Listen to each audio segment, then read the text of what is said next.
coming out.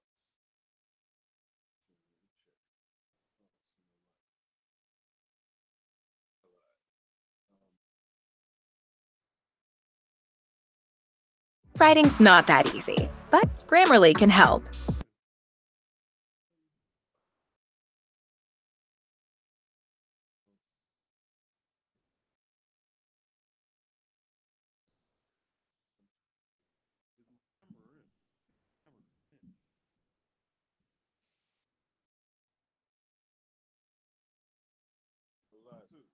Okay. Anything coming out.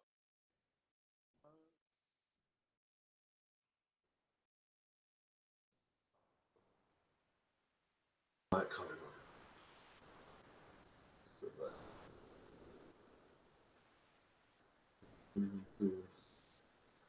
Anything, people? Yeah, I can see the light coming up now. So, audio done. Audio done. Yeah, man. It's all good. It's all good. Big up to the one person watching. I think that's SSB 28. Hey, can you hear me now? SSB? I can see the light coming up, so that's audio. That is audio, right? Send a link. Anybody who wants to join. Horrible weather outside. I ain't going out. I'm staying right here. I'm not going out.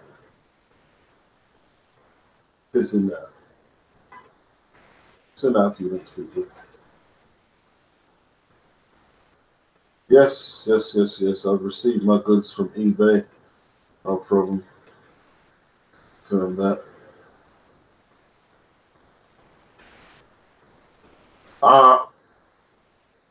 Let's not discuss all that online. That's the problem with the bloody internet shopping, isn't it? I'm sure they missed an attachment of one of the items. I'm gonna look in the box again. Alright. So some links. Yeah, I hear Adam Karnacki is being ported by ESPN and DAZN. Why Adam Karnacki, you ask? Well, he's a Caucasian heavyweight who can fight. That's quite a commodity in the boxing market these days. That's a good commodity. You know? He's got a little fan base over in Poland there. They were booing Deontay Wilder. I didn't hear no Wilder fans backing him up in the arena. Like, I didn't hear no Deontay Wilder fans screaming bomb squad at the press conferences for Tyson Fury. Apparently, they've had to let go of the idea of any pay-per-view for the dominant. I'm not sure if it's. I think Wilder said it's not pay-per-view worthy, and I think they know that it's the chance in their arm making it pay-per-view. You know, they are chancing their arm a little. It could be hard to deny that. So this further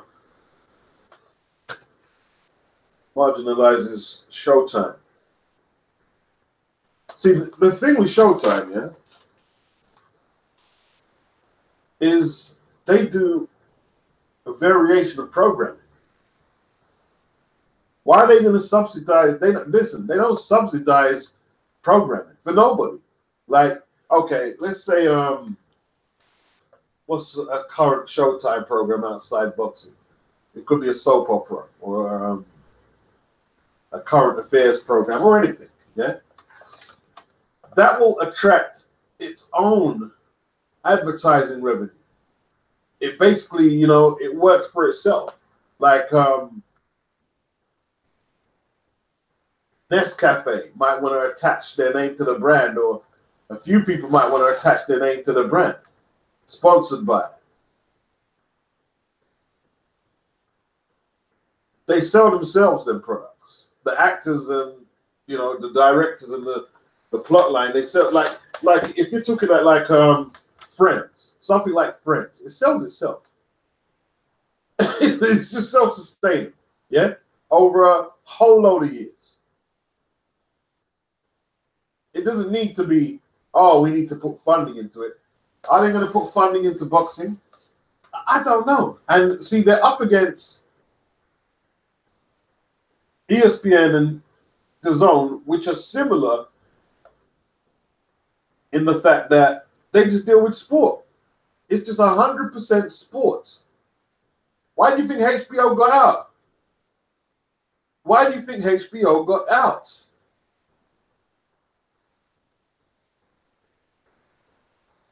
They knew what time it is.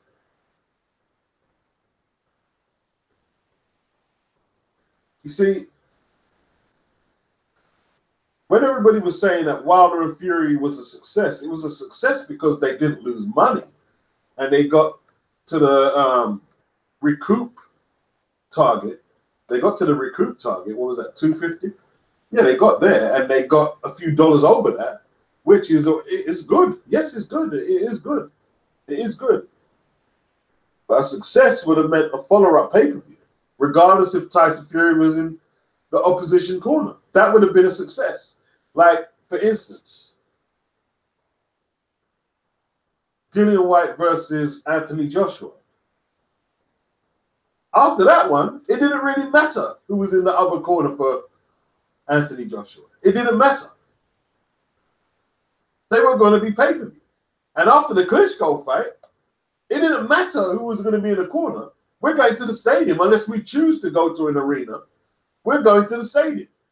It doesn't matter who's in the corner.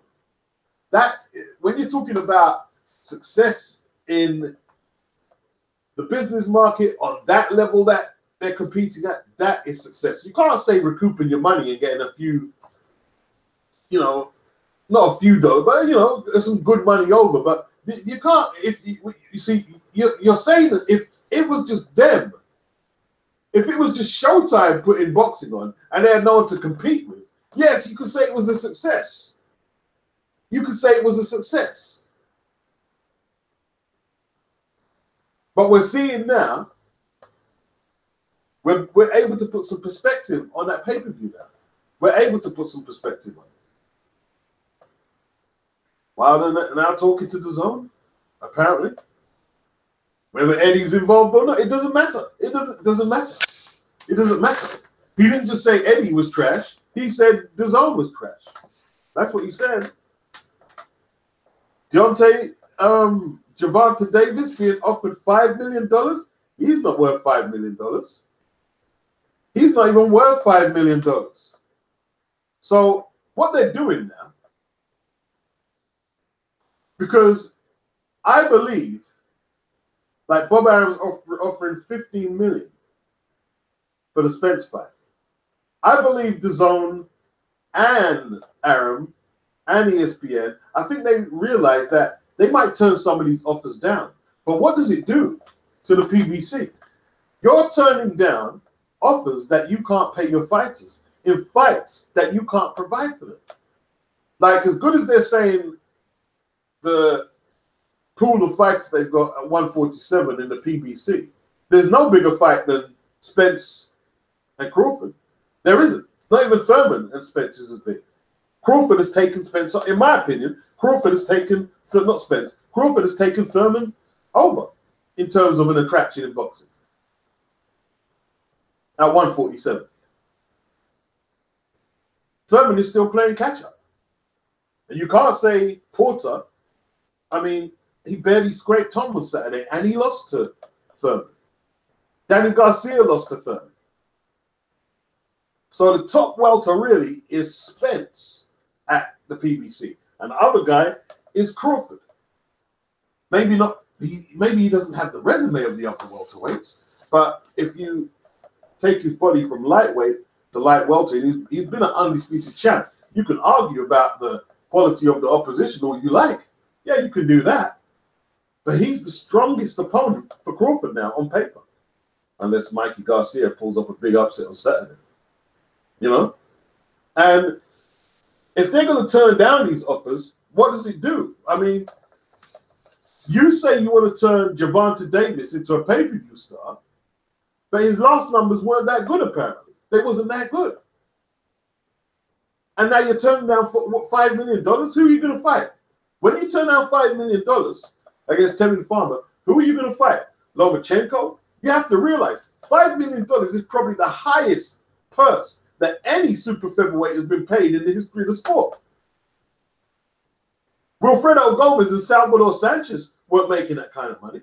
They didn't get that kind of money. Barry McGuigan weren't making purses like that at featherweight.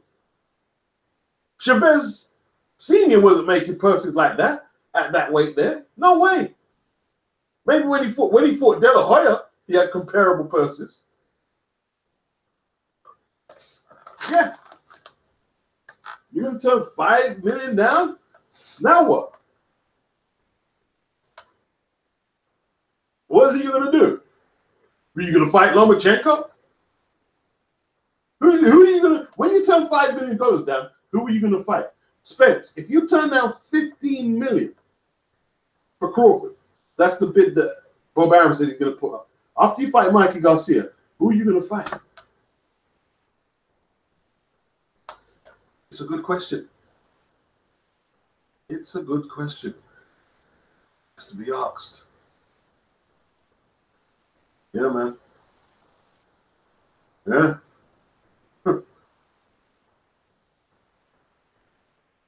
Yeah, Kalinaki is on the up, says SSB. He says Kalinaki can also sell tickets to New York and Chicago, right? That's an asset. See, he's an asset. He's an asset. SSB. Yeah, Wilder said he didn't want to fight on the pay-per-view. Showtime is actually on the down. Netflix has taken over a lot of their subscriptions. Oh, shit. Yeah, this is what I'm saying. It's very competitive out there. Very competitive. Very competitive. Once HBO left, all that money went to Game of Thrones, and it became the most expensive TV show they have. Yeah. Right, exactly. Right. See, I didn't remember. I've never seen it. I know how popular that is. They're not missing boxing. When you got Game of Thrones, you know, what you care about boxing for? They got out when they needed to get the fuck out. You see, boxing fans probably, and don't get me wrong, there's probably some in the programming who was operating the boxing program at HBO who really love boxing. But the people, the CEOs and the people in the boardrooms, they might like it, but they don't give a shit. They're looking at the bottom end, man. They ain't like us, bro. I mean, boxing can go. Boxing can get it. You know what I mean? Yeah. Boxing can get it, man. Good point, that. I'm glad you put that point up. You know what I mean? I didn't even know that. All that money went to Game of Thrones, and it became the most expensive. Yep. And listen, Showtime will look to do something like that, because while they have a misfiring boxing program, the other regular program, which potentially could be more lucrative, is going to go into that. It's going to go into that. It's going to go into that. SSB says Davis is not the sharpest knife in the drawer to me. He said he didn't see the contract and that TMT did not tell him any details. Is that what he said in the interview? Maybe that's what's happening, man. They're not providing the fighters with the details of some of these offers. Maybe that's what's happening. Working Man says, what up? Yeah. Maybe that's what's happening, man. So a lot going on. A lot going on, man. You know? A lot going on. Where are the fights? It's more the question is, where are the fights, man? Where are the fights? Let's go for some news. Boxing news, and then we go to boxing see if there's anything that grabs the attention. All right. I'm hearing that Miller's campaign going too well. He got cut, apparently. Some were saying they might call the fight off. I'm hoping not. You know? Conor McGregor arrested. Not interested, Conor. Not Not interested, really. Anthony Crolla aiming to shock the world against Vasyl Lomachenko. Yeah. I don't know, man. I don't know. I don't think he'll get blown out in a round or two or anything like that. I think he'll go a few rounds. Might even last until the 11th or 12th, but if he goes the distance, I guess that'll be a victory for him of sorts. Yeah, he's planning a mighty upset. It's on April the 12th. Yeah. I'm not even going to get into that story. I don't see it. Wasting my time. What other stories we got? Yeah, that kid Agogo, he had to retire. He's fired. Well, he's more or less been retired anyway, but he's officially retired. He had a few interviews. I have followed Boxing Social, man. Their eyes are ruined. He basically was saying that he was looking at Craig Cunningham and thinking he was one place and he was somewhere totally else. The eye actually was like done a mad job on him, man. It was that they got punched out of alignment, basically. Crazy. Billy Joe Saunders, what does he say? If I had an easy style, I'd have been in with Canelo and Golovkin now. Man, don't even sit there. Get out of here. You said you needed a gun to beat Golovkin. You could have done for Golovkin ages ago. And you obviously don't want the Bubu Andrade fight. Come on, Billy. I'm not even going to read the article. You're going to be absolutely joking. I think Billy's becoming a joke now. Anyone agree? Saunders is becoming a bit of a joke. Is he going over to ESPN? He's becoming a joke, man. Gorman prepares to face former UFC heavyweight. He fighting a veteran from the UFC. Have a look. Nathan Gorman. Fabio Maldonado. Never heard of him. That's in Leicester, March the 23rd. He turned pro in 2002. He's 38, a Brazilian, has scored 26 wins and 25 knockouts as a pro, and has only lost once by a decision against Oscar Rivas last time out. He is better known for his 24-12-1 career as a mixed martial artist, a sport he has juggled alongside boxing. He's 11 bouts in the UFC. Brazilian with a good record to Gorman. Fellow who can punch a bit. Ricky Hatton has had a look at the kid, and he believes it's just the right fight for Nathan at this time. People thought that I might start the year with a tick-over fight, but do you really want him now? He's 15 fights in. You are not going to get warm-up fights if you want to keep progressing. I don't know. I don't know. Oh, there we go. One sec, guys. 2 seconds.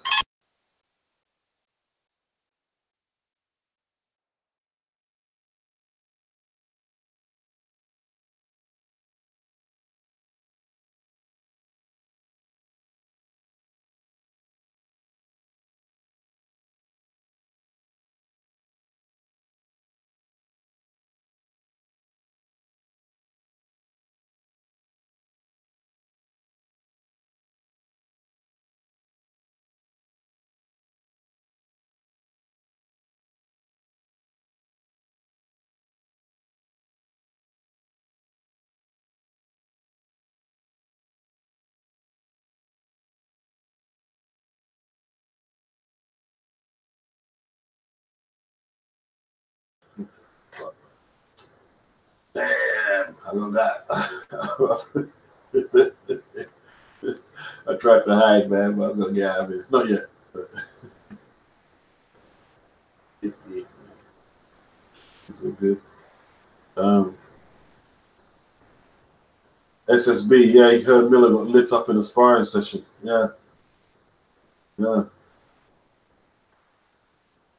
Mm-hmm. Probably by Dubois as the working man. Yeah, but there's rumors that he also lit up Alexander Povetkin. I mean, is he good sparring? He's so brutal. Yeah? He's a young brutal guy. I don't know if he's good sparring because he's not exactly going to lay back on the ropes and play defense. He's kind of work you over, man. It's not like you can really work out moves in Dubois. You're fighting for survival. It's like, oh, you're in a world war. That's not sparring. It's like fucking a title fight in the gym.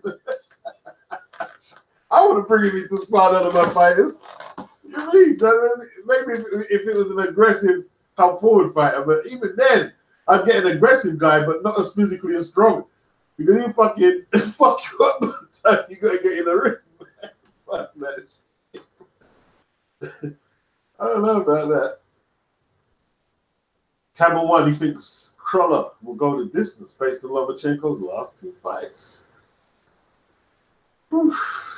Could do. He could do. Yeah, he actually could do. He actually could do. Yeah, because it's at Cruller's natural weight, and Lomachenko will be the smaller guy. Yeah. Yeah.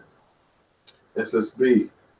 Oh shit! Game of Thrones is actually the most expensive TV show, not just on HBO but on television. Man, that program is so big. Game of Thrones. Like, a lot of my friends watch it, and I'm like, Game of Thrones is big. It's absolutely big, man. SSB, he thought Billy might go up to 160. Yeah, I don't know what Billy's doing, man. I mean, Billy just joker. Billy got offered Canelo and Andrade fight on DAZN. He's a joke. Yeah, he is a joke, man. He is a joke. Oh, yeah, MTK, yeah. They got a little contract with ESPN. Yeah. And they've got, well, they're managing a few fighters right over there. Yeah. Listen, watch MTK. They're very ambitious, man. They started with them little small shows, but little smalls turn into, big small shows, then big shows. You know what I'm saying? Yeah. Yeah, it's what it is, man. MTK, yeah. Good stuff. In the hangout? No, it's just me.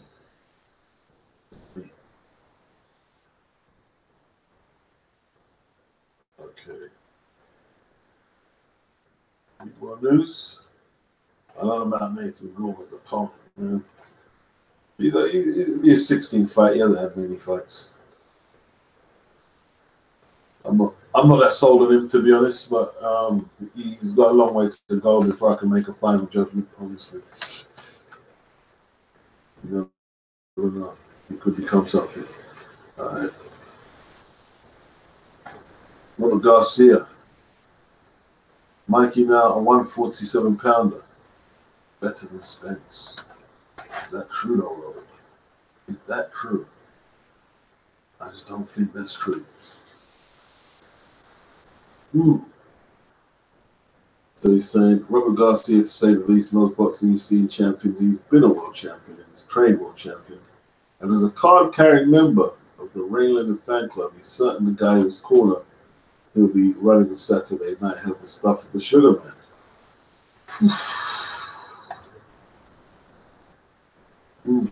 Interesting.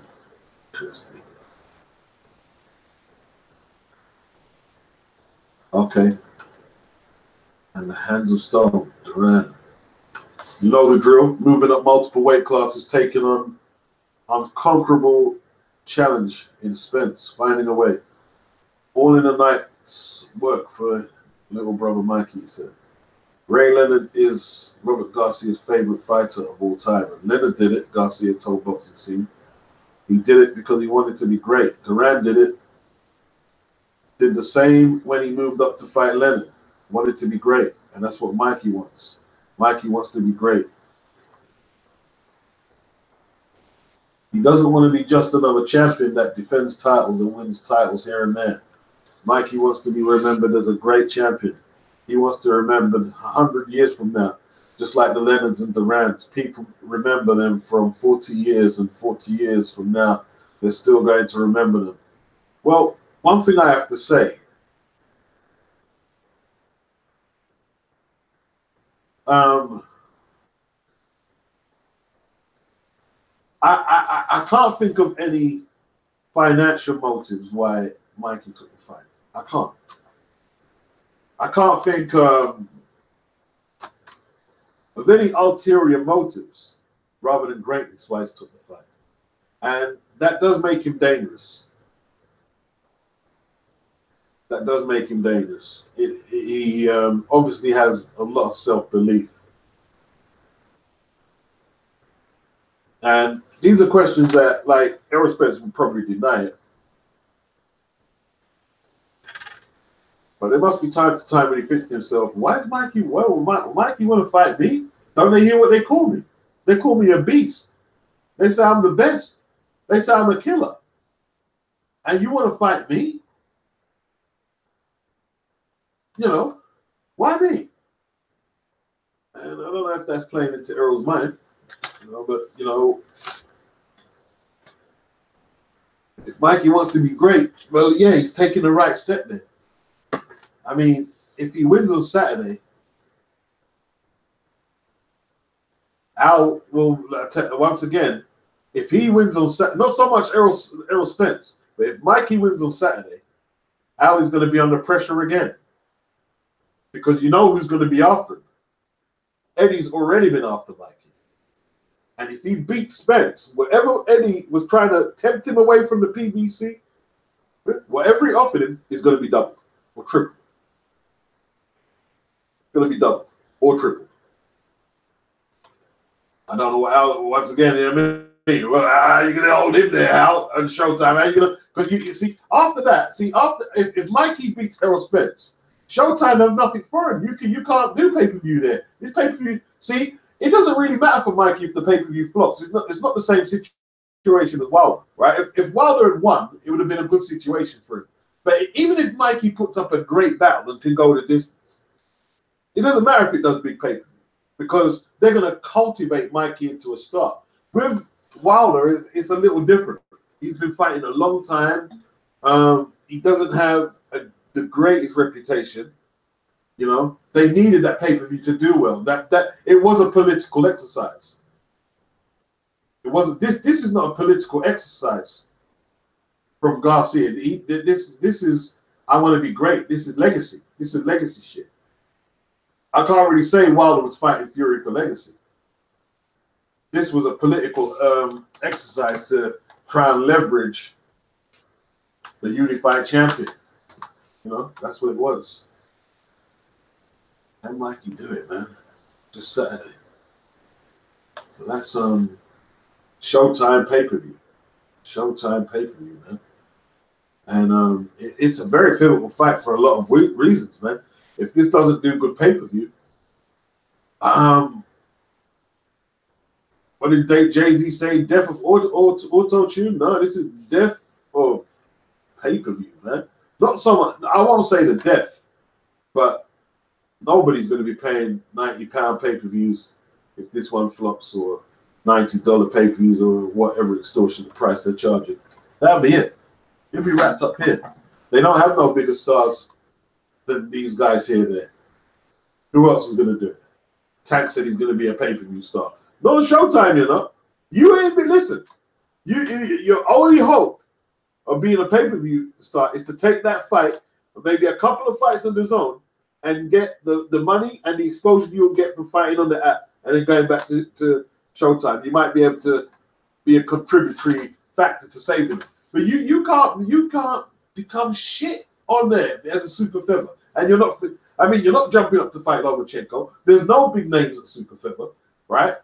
Even Tevin Farmer ain't a big fight. He's being paid extortionately overpriced for a Tevin Farmer fight. It's absolutely ridiculous. And they shouldn't actually offer him. I'm not hating. I don't want to sound like a hater, but they really shouldn't be offering that kid that kind of money for that fight.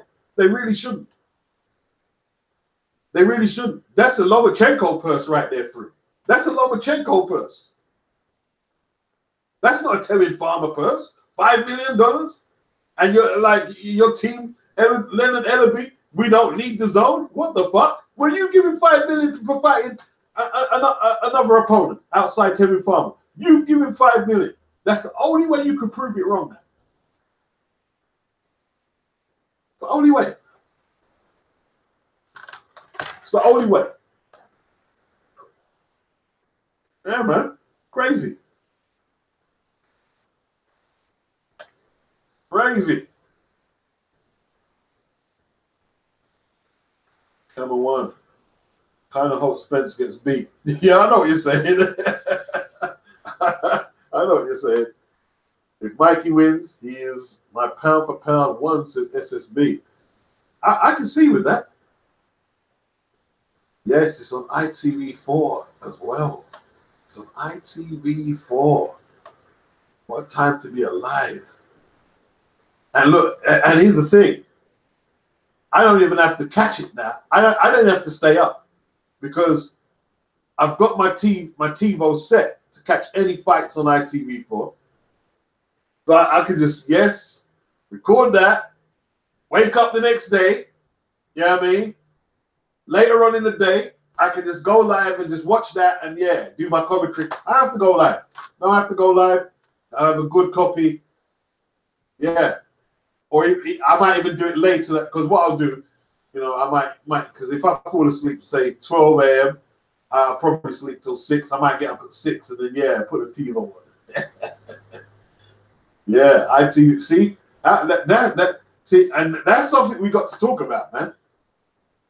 That's something we got to talk about.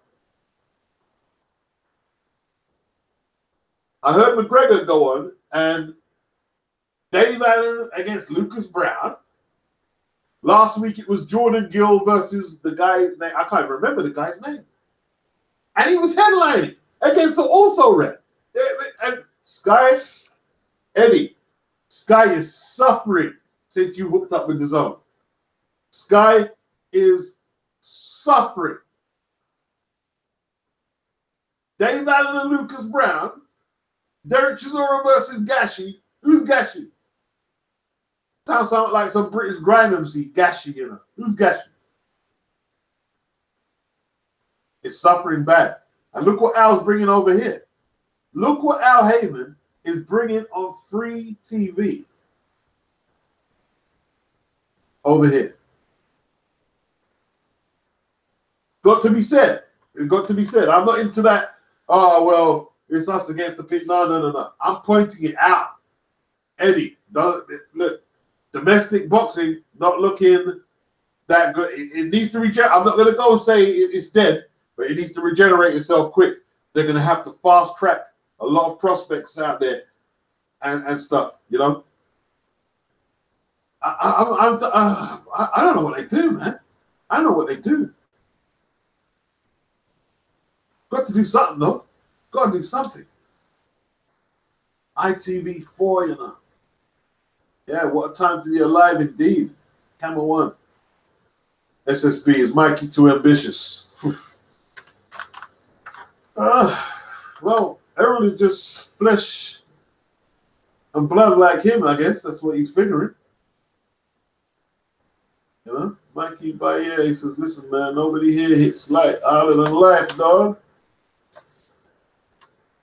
SSB, if anyone leaves PBC out of all of them, it's going to be Mikey. Mikey has said 6 months ago that he would leave if the offer is right. Yeah, he kept it real. $75. Who's that for? Spence and Garcia, $75? Well, I tell you what. He's a Mexican. They might get a good turnout. They might get I don't know what number. I know they support their fighters and stuff. They might get a decent turnout. The working man. Aren't there rumors Mikey wants to retire? Would that be a great fight to retire? If he can beat Errol Spence, he bounce out.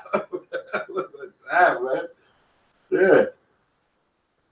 Keep in mind, this is Fox pay-per-view, not Showtime. Oh, it's a Fox pay-per-view. It's not Showtime. Oh, is that so? It's not. Hey, Showtime, bro. What Showtime got?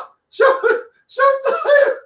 Oh shit, Showtime. Oh shit. Oh shit, Showtime. Showtime is fucked, bro.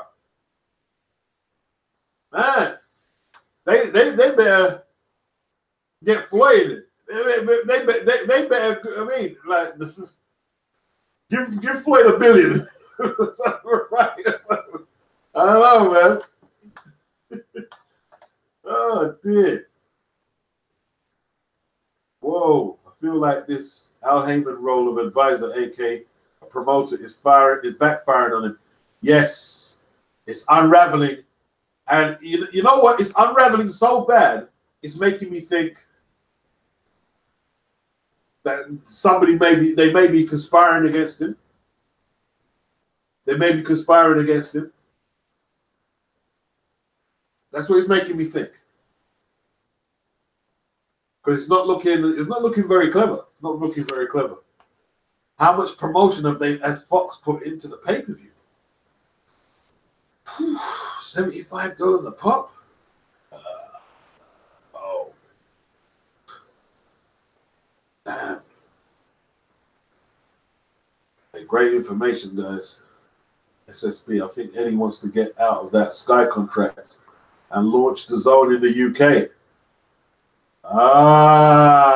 I see the way you're thinking there, bro. I see the way you're thinking.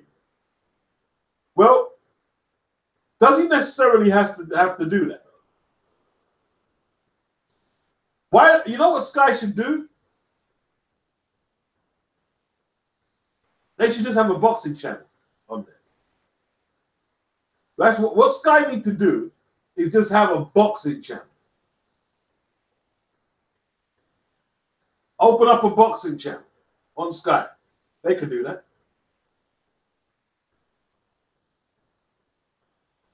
Make it 24/7. That's what they may need to do. Then you can launch all the DAZN content on there, and then Eddie wouldn't have to do that. Hey, you got a point there, though, bro. Yeah. Good point. Hey, these guys are coming up some shit, some conspiracies, boy. Okay. Dave Allen headlining, shaking my head. Eddie is scrambling. Big time.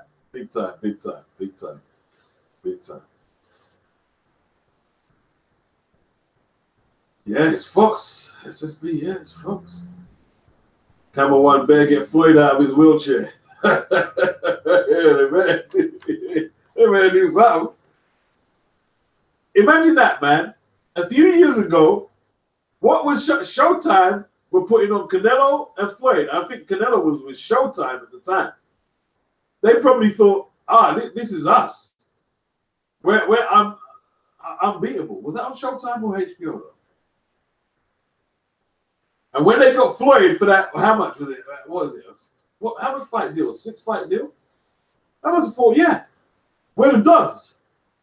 We're the Dons. But like I keep saying, and I will continue to say, do not sleep on the boxing market because it's lethal. You don't know where the punches are coming from. You don't know where they're coming from. They come from all types of angles like a mofo, bro. Okay. The Zone UK could be a success if they obtain the 3 p.m. Premier League matches. I tell you what, man. If the Zone is over here, I'm paying for it, bro. I mean, I'm in. Depending what content I get, I'm in. We're going to fight. I'm in. I pay my little, how much? What? It'd be probably $10 a month for what? Yeah, I'm in.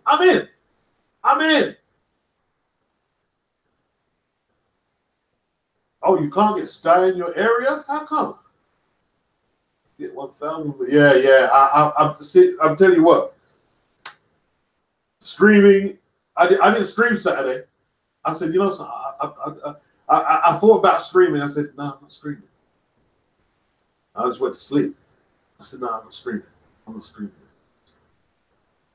I hate streaming and the viruses. The working man. Yeah. I know what you're saying. How come you can't get Sky in your area though? Where the fuck do you live? You can't get Sky, right? You live in the hills or somewhere, in the Highland Mountains. You can't get Sky in Britain. Are there people in Britain who can't get Sky? Is that a reality? Man, fucking hell. I mean, because with the zone, yeah, you're okay. You're okay. Where is Sky not available in Britain? Can't get Sky in Bristol in his building apparently. Okay. Man, deep. SSB 28, 100 mil, 6 fight. Right, that's right. 6 fight. Yeah. I remember how big a deal that was at the time. Massive. Remember Showtime did not pick up the Floyd versus Tennessee event in the US. Yeah. Remember? So I don't know where Showtime are going to get the money. Yeah. They did purchase the Dillian White and Chisora rematch though. They did get that.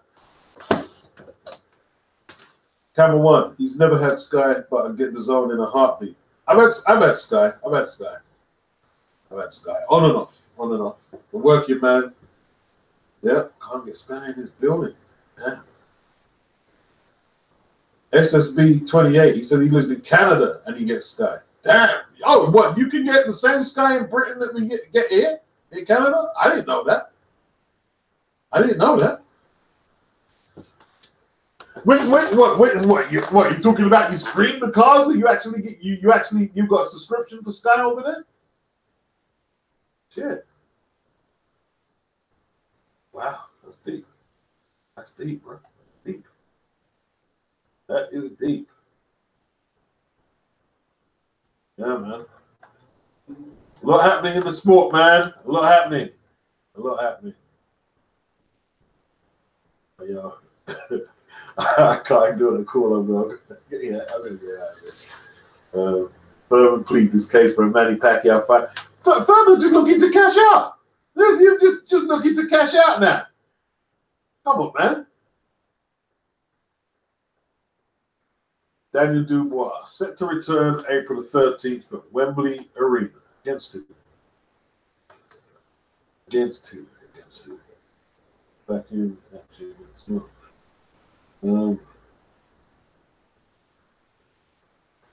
Let's see. Who are you talking about? They probably ain't got an opponent yet. No opponent yet. I'd like to see him fight for the British strap against Hughie Fury. Daniel Dubois. I reckon he'll bludgeon Hughie. Hughie, I don't know if Hughie can go the distance, but he's getting bludgeoned. Daniel bludgeoned him. Hughie just doesn't have the offense, bro. He just don't have the offense to trouble Daniel. Yeah? He's not going to stand. Now, if Hughie can stand his ground, not stand his ground, but, like land 3 and 4s from the boxing construct, then it'd be interesting. But I think Daniel will just outwork him. He can outwork him.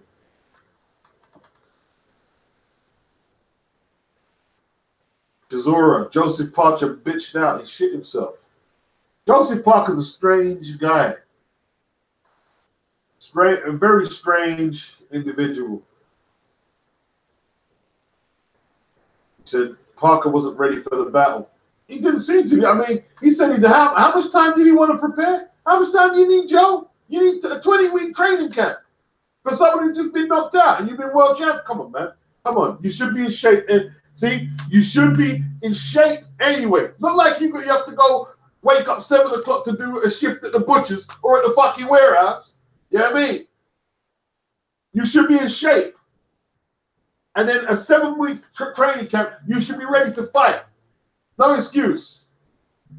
Like Lucas Brown did. Who did Lucas Brown pull? He pulled out, I think, one of the Dillian White fights. Was it Lucas Brown? I'm thinking, I'm not in shape. What do you mean you're not fucking in shape? You're a world-ranked fighter and you're not in shape. What do you mean you're not in shape? does that? What sport has athletes like that? You're not in shape. Ridiculous. Ridiculous. You ain't got no excuse. You got no excuse at all. No excuse at all.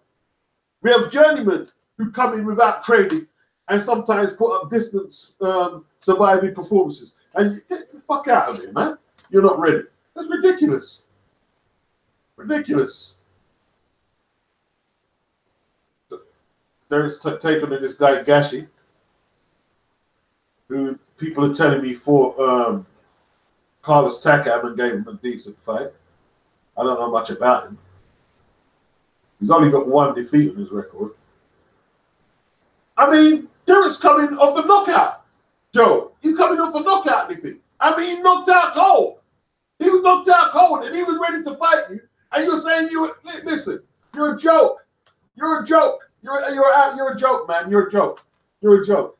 You're a joke. You're an absolute joke.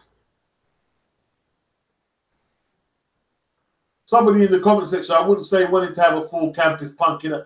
What full? Listen, he hasn't fought. Listen, fighters, how much time does Joseph Parker fight a year? How much time does he fight a year? Listen. Let me put his box rec up. You're talking about, don't do no fanboy shit. How much time does he fight a year? Let's see how much time Joseph Parker has fought in the last couple of years. Let's have a look. Ridiculous. Ridiculous. 2018, yeah? He fought a 3-rounder since the Dillian. He fought 3 times last year. He fought 3 times, right? And he hasn't fought since the 12th of December. A 3-round blowout where the guy offered no opposition, right? The guy offered no opposition to him at all.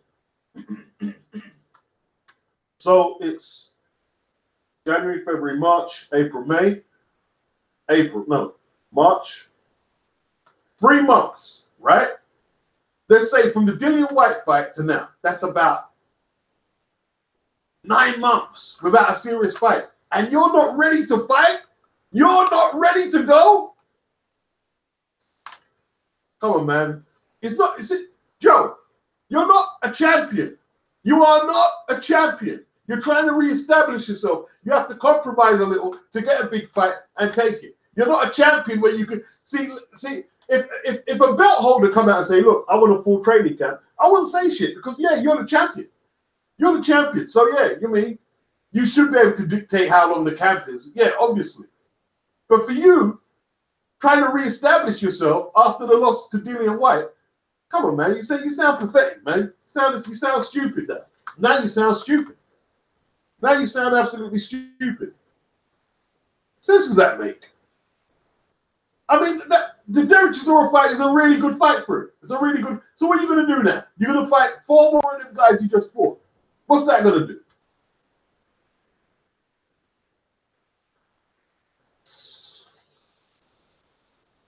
The joke.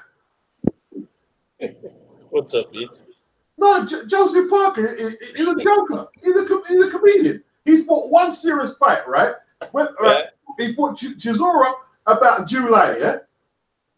So Dillian, right? It was Dillian. Yeah. He fought Dillian, right? And that's about 10 months ago. At least 8 months ago. My maths ain't that good. But he's had 1 little stupid blowout fight since then. How can he not be prepared to fight? How can he not be? How can he say he needs an 8-week camp?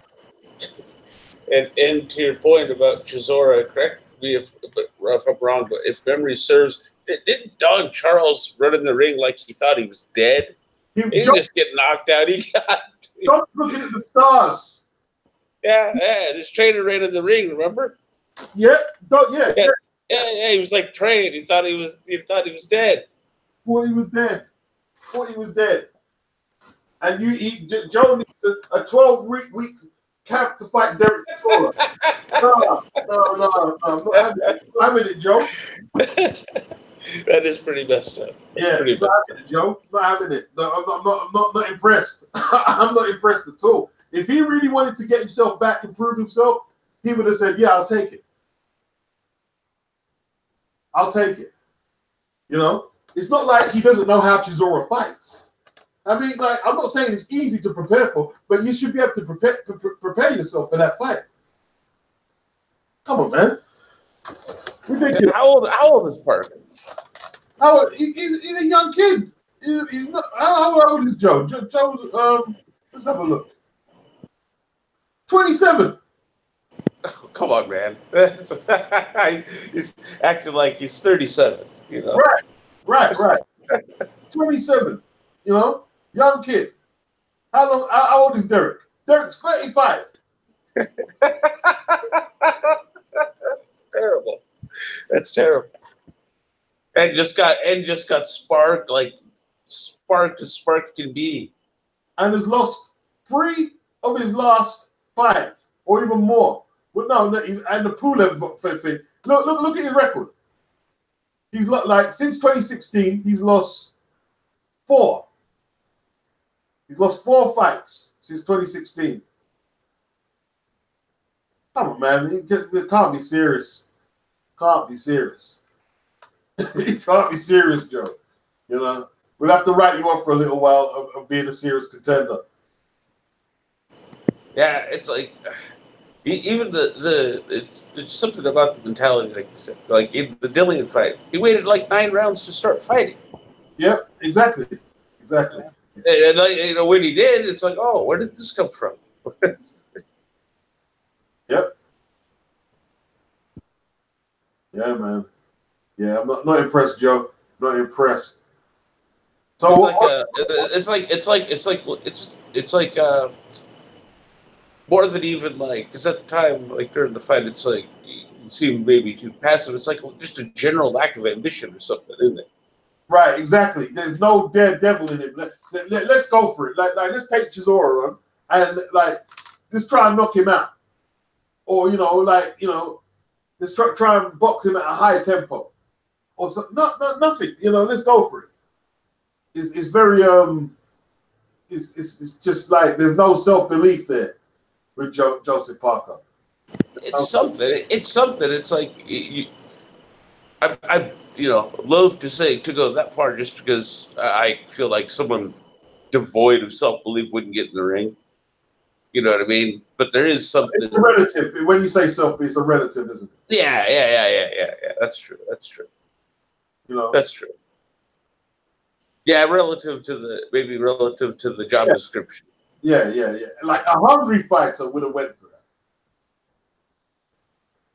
Because it's more than likely it could have been pay-per-view. It could have been a pay-per-view fight. That's what they're saying. And I liked the sound of it. I liked the sound of it personally. O2 Arena.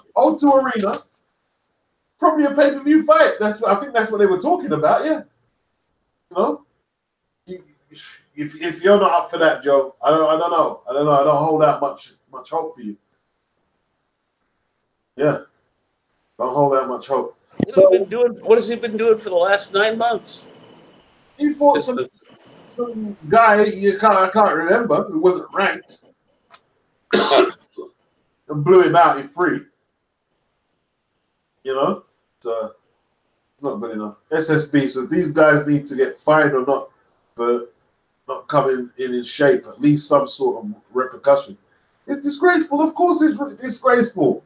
You see, what they should do, you see stuff like that, when you pull out and say you need more time, he should lose a place in his ranking. He should go down a couple of places. Really should. Unless he can come up with a note from his doctor that he's injured, he should be ready to fight.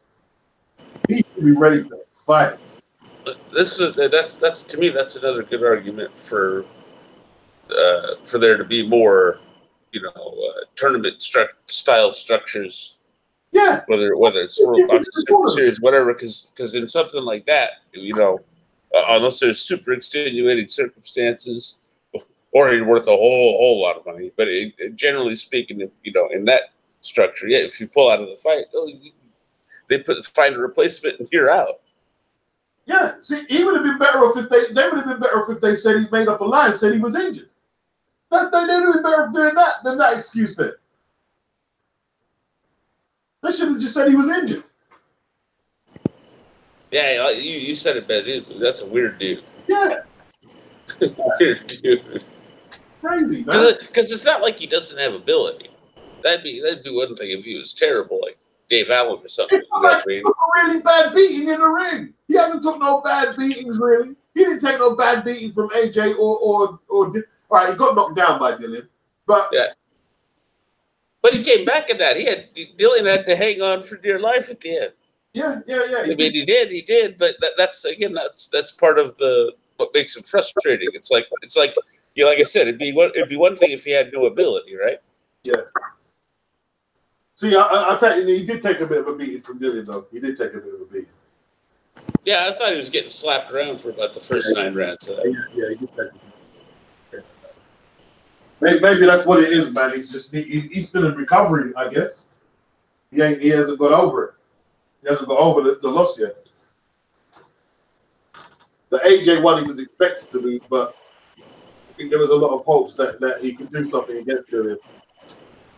You know? Yeah, but you gotta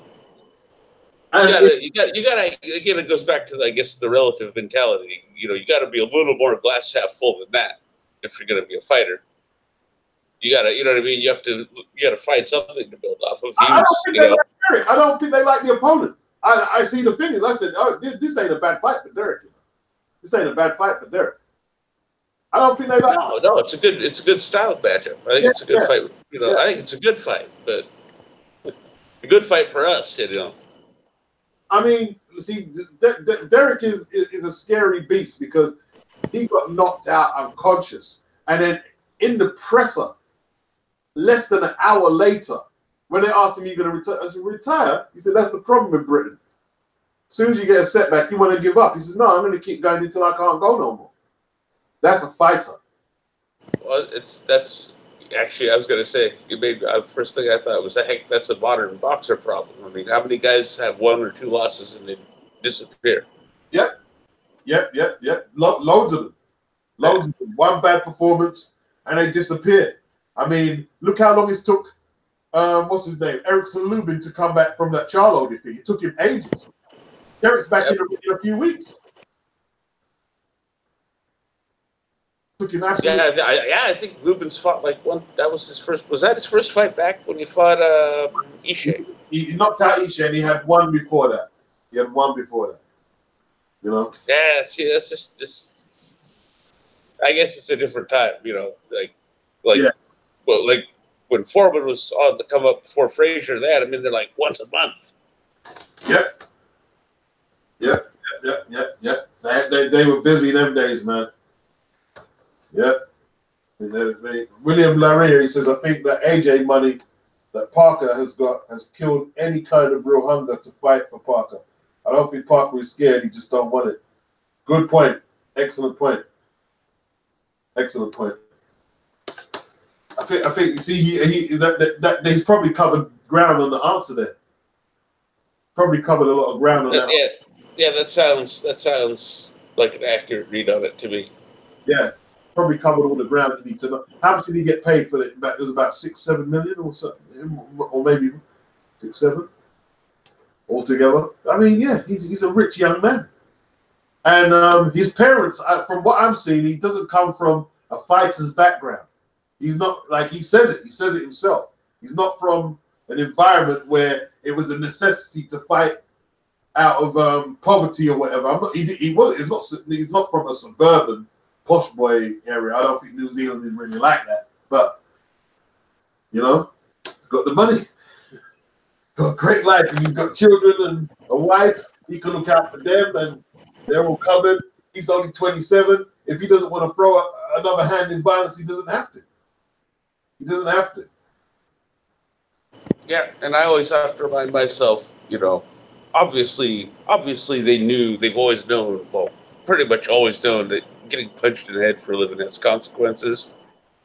But it wasn't as, widely understood You know what I mean? The magnitude of it all, or how bad it could end, I don't think, as it is by as many people nowadays. Yep, man. Yep. Big up Boardroom Bully. He says in Florida where people get shot over anything.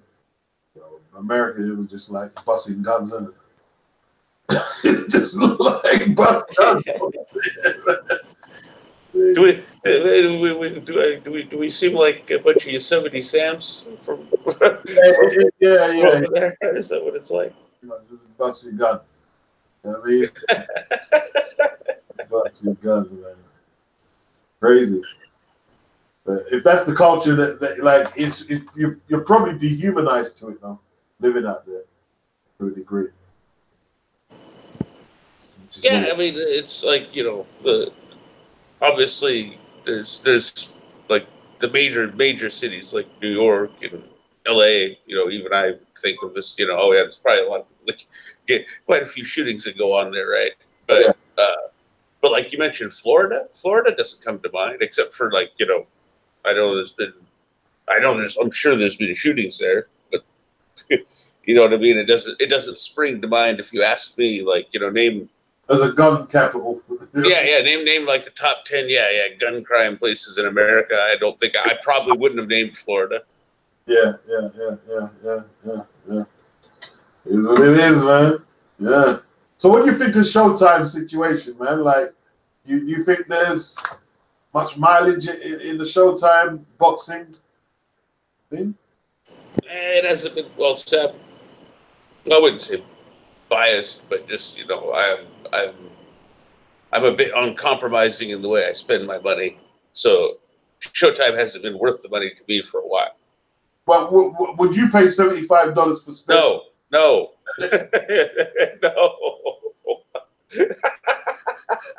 Come on, man. I mean, that's half. I can do too many other things with that money. No. That's half a year's the zone. That's half a year's the zone. 2 pay-per-views in a year's the zone. A full year. Yeah. See, and for all, granted, there's a bunch of crappy cards, but I'm pretty confident in 6 months I'll get 2 or 3 fights that they normally would charge me $65, $75 for. Like Canelo Jacobs, that normally be pay-per-view for sure. See, I don't know what they're trying to do to the consumer, like shows. See, because it's like the boxing, like not just boxing, the internet community is a small community. Like I'm talking to you now, we're telling each other, okay, in America it's like this, in Britain it's like that. It's for free over here on ITV. It's free on ITV4. It's free. Yeah. I've been saying for a long time now, though, that, again, it's just my observation.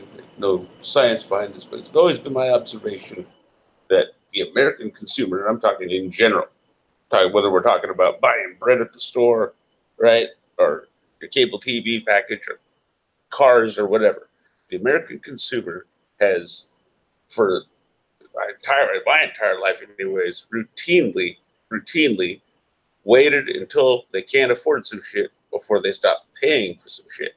Yeah. And in a even a quasi free market economy, the way the consumer, keeps their end of things in check is by saying, when they don't wait until they can't afford it. When they feel like the price isn't right, you don't pay for it. Don't pay for it, or else they're going to keep charging you more than you think is fair. That's how it works. And if you wait until you can't afford it, the businessman's already got your money. Yep. But I see it like this, yeah.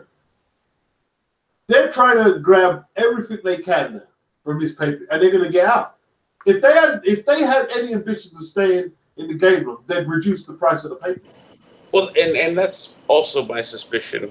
I think I said this the other day. My suspicion as to why they're going ahead and making the Brazil fight pay-per-view is I think Wilder might be out the door. That's not on Showtime. What's on? The Brazil fight's not going to be Showtime pay-per-view? No, it's going to be Fox? No. It's going to be Showtime. No. You're right. It is Showtime. That's what I'm saying. I think, like, to your point, to the way you put it, or at least, right, is squeezing the money out while they can. I think that's kind of what's happening with Wilder. They're saying, okay, well, this is our last fight, or maybe our second to last fight, or whatever, with him before he goes elsewhere. We're gonna, you know what I mean? If you only have 1 or 2 fights with him, of course you're gonna make them pay per view, right? If you know he's out the door, you don't care if you only get 50,000 buys. You're gonna get what you can get. That's right. That's right. That's right. I think Garcia and Spence, they're saying it's on Fox pay-per-view. That's Fox pay-per-view. Yeah, good luck with that. I mean that though. I really do. I mean, I hope it does well, because I want the American market to do well. Because in my opinion, when the American market does well in boxing, all the markets do better. Yep. British Boxing Media says beats live early, and SSB says, oh yeah, and Fox can't fulfill dates for fights. They have contracts with the NFL, NCAA football, NCAA basketball, and FS1, and as a football soccer contract, MLS. What is the MLS again? Oh, that's the soccer league over here, Major League Soccer. Contract. Right. Yeah. See, it's not like what Al was doing before, where he had ABC, CBS, Fox, Bounce, and all them other channels. It's not like that no more. So he's limited. He's limited to what he can do. And those contracts with, like, particularly, I know for sure the one with the NFL, for example, right? Yeah. Those are billions of dollars. Yeah. You know what I mean? Like billions of dollars, bro. Yeah.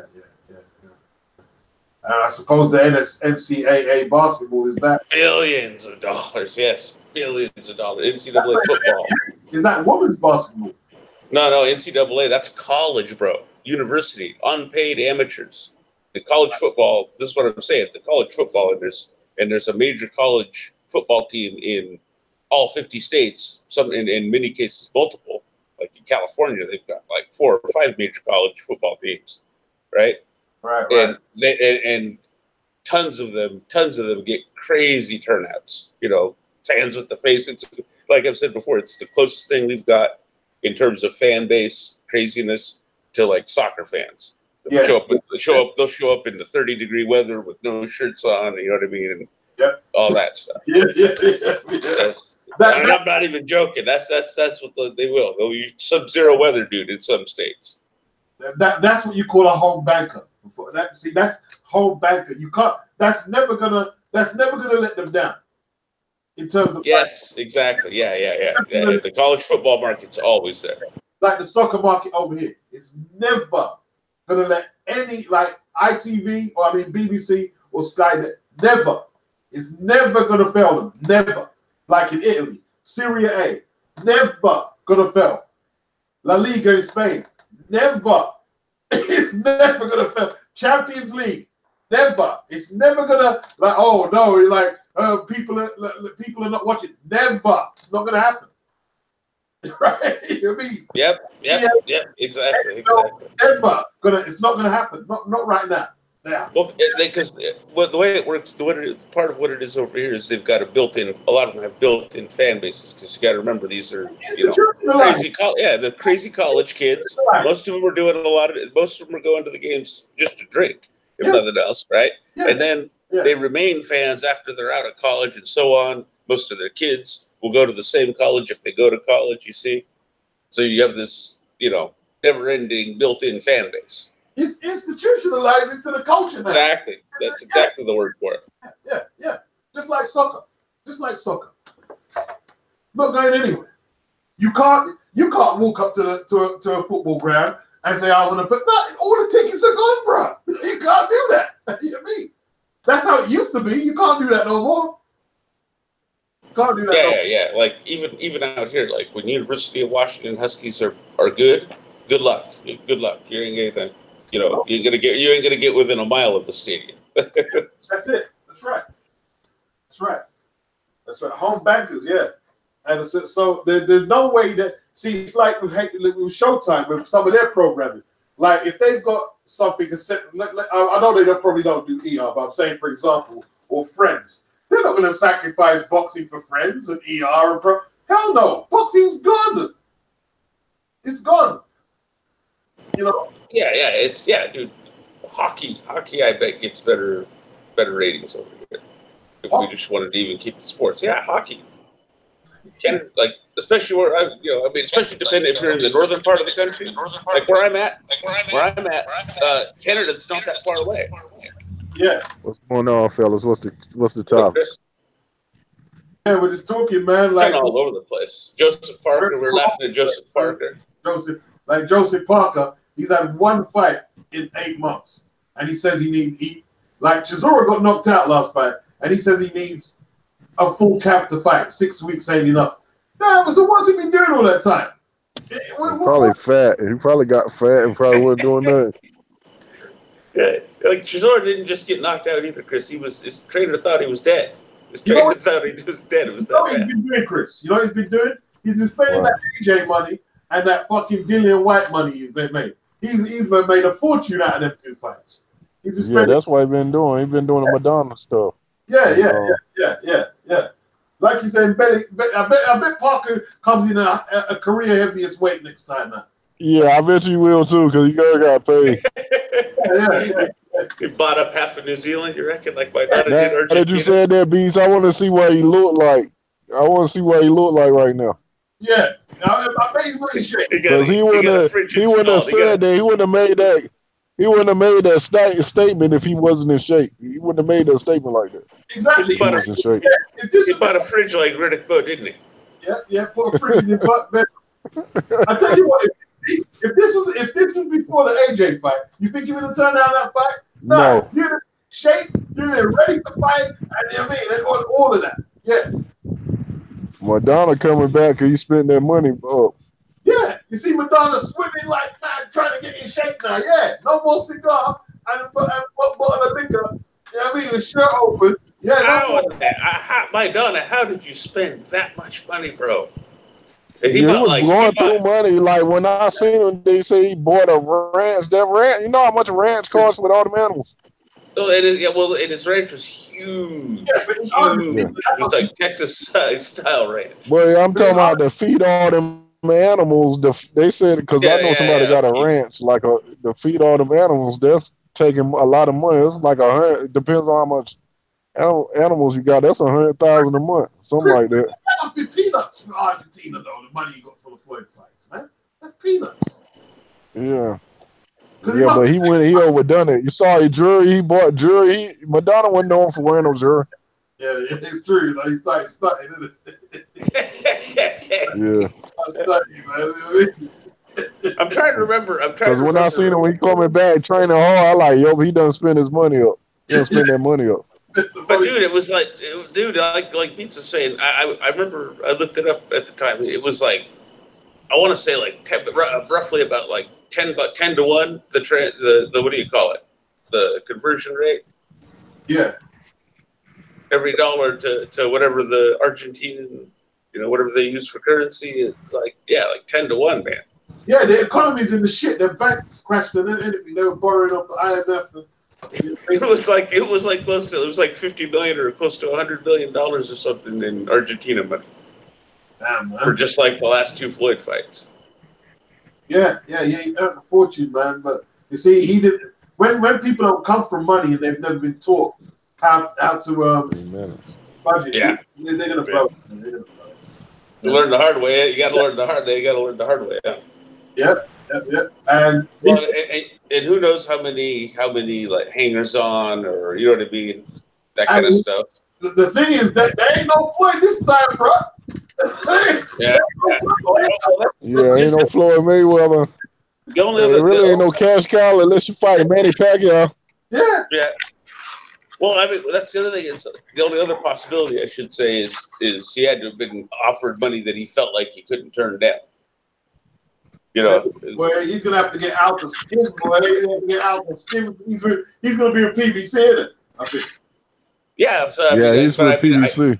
I can't imagine he came back to fight, a bunch of nobodies, unless he's getting, paid good. Was he? I don't know.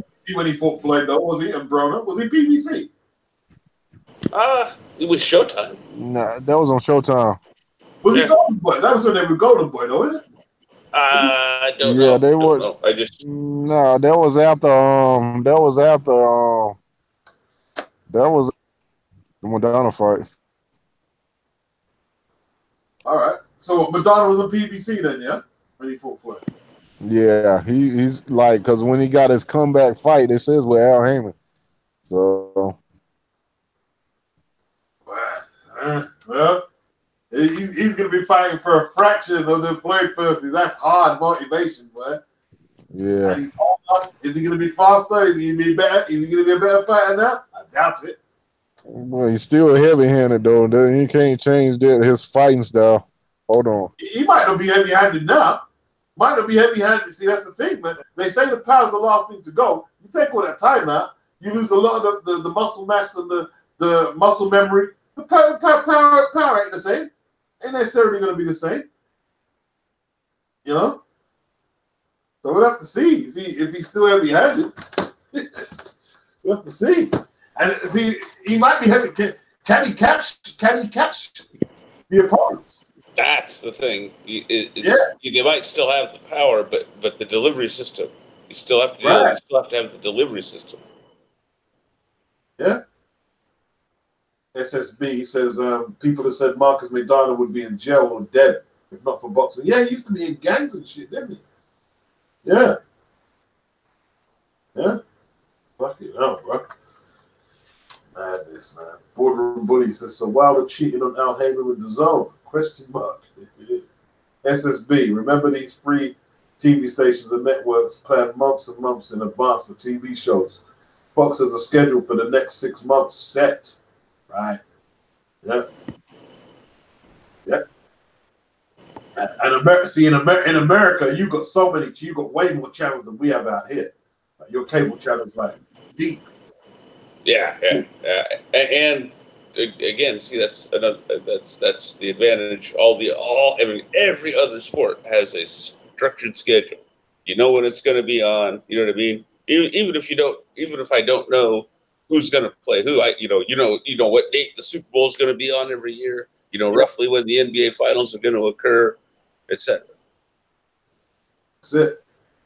That's it, man. Oh, man. Deep. Mr. Alba, who is Sky's parent company? Anybody know? Sky's parent company? Don't know. Doesn't Rupert Murdoch go in it? Yeah. Rupert Murdoch. Yeah. Does he still own Fox? I think he owns He owns Fox. Yeah. The working man, he says, I don't think they have one. Companies keep trying to buy Sky. Okay.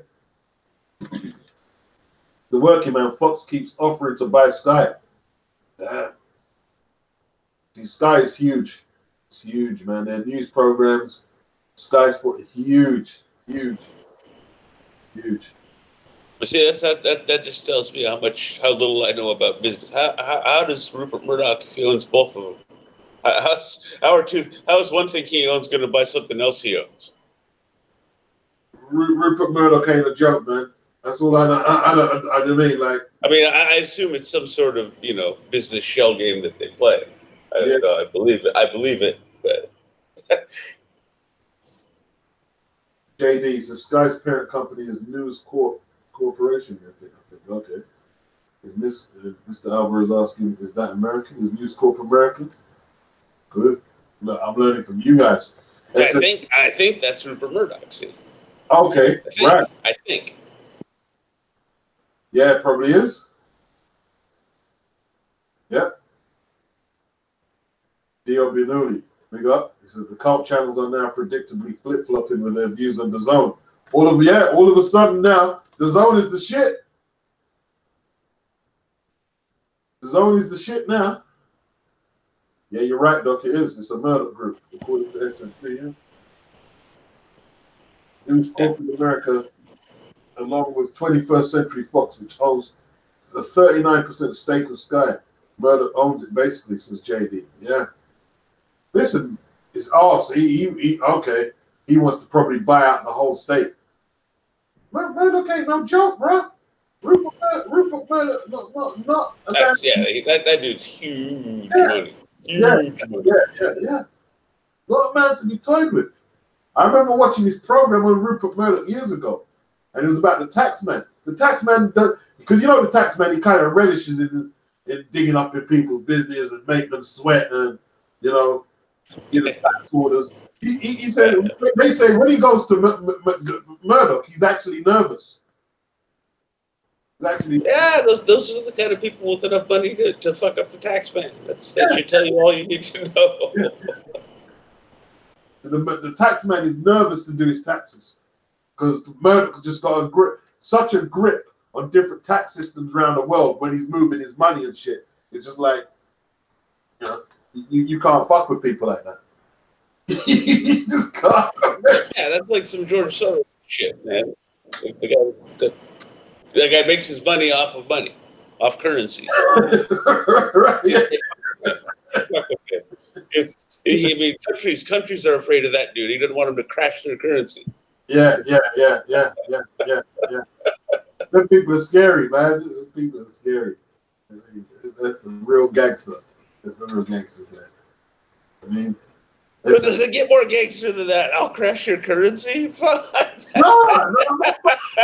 not much more than that. Not much. It is legal as well. These are legal hustles. That's what I'm saying. Yeah, they can get away with it in the court of law. Crazy, man. Crazy. To have that kind of control over finances, that's something everybody probably aspires to, but not everyone can do that shit, man. Damn. Man. SSB, did you see the Triple G press conference? No, I didn't actually. I was going to. T Street had it on, I fell asleep. I just turned the computer off and said, nah. I mean, did you see it, Doc? No, I didn't watch that. I'm not into that kind of thing. I'm more interested in who he's going to fight. Okay.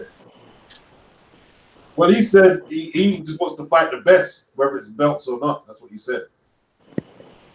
That's hopefully, I'm hoping it's Andre. We get him and Andre, and then Jacobs and Canelo. I'd love to see the Andrade fight. I'd love to see it. I think Triple G could beat Andrade. I don't know who wins that fight exactly. Again, I'll say it. I'd want to see. I would not only would I want to see the winners fight each other. I'd want to see the losers of that fight each other. It'd be a good fight, man. That'd be one of Triple G's toughest fights, but I think it's one he could perhaps win that one. Well, they're all tough fights, man. They're all tough fights for him now. None of it going to get easier from this point on for him. Yeah.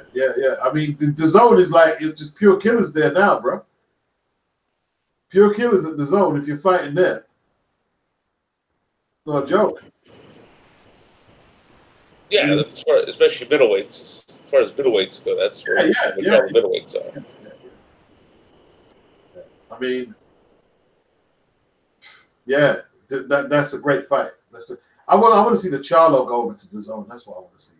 I want to see For sure. Yeah, Charlo versus Andrade, Charlo versus Triple G. Any combination of them three. That's the great classic middleweight.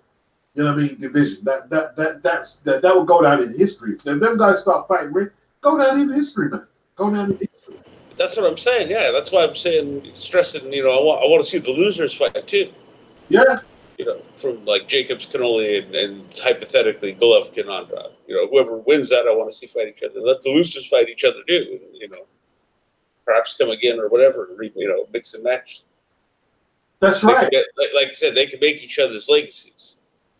That's right. The losers are not necessarily finished there because they've got all the belts there, and if they have all the contenders like being some great fights, even if they've lost. 160, man. 160. Looking good. Thanks. He says, "What's up, Mikey versus Spence? Heating up combos in the YTBC this week. Who do you have as Mikey's toughest test up to date?"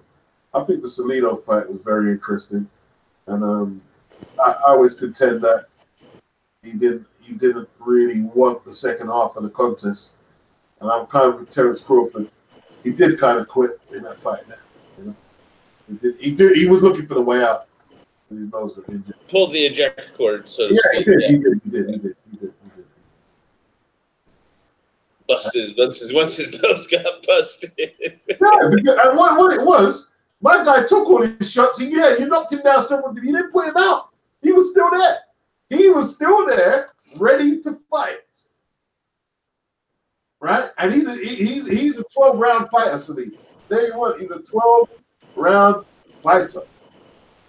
You know what I mean? Yeah, and he knew it was going to be, low punches. That wasn't going to be the last time his head came in like that. Yep. He didn't want it. He didn't want it, man. He didn't. I was moaning after the fight. Said Mikey didn't want it. He didn't want it.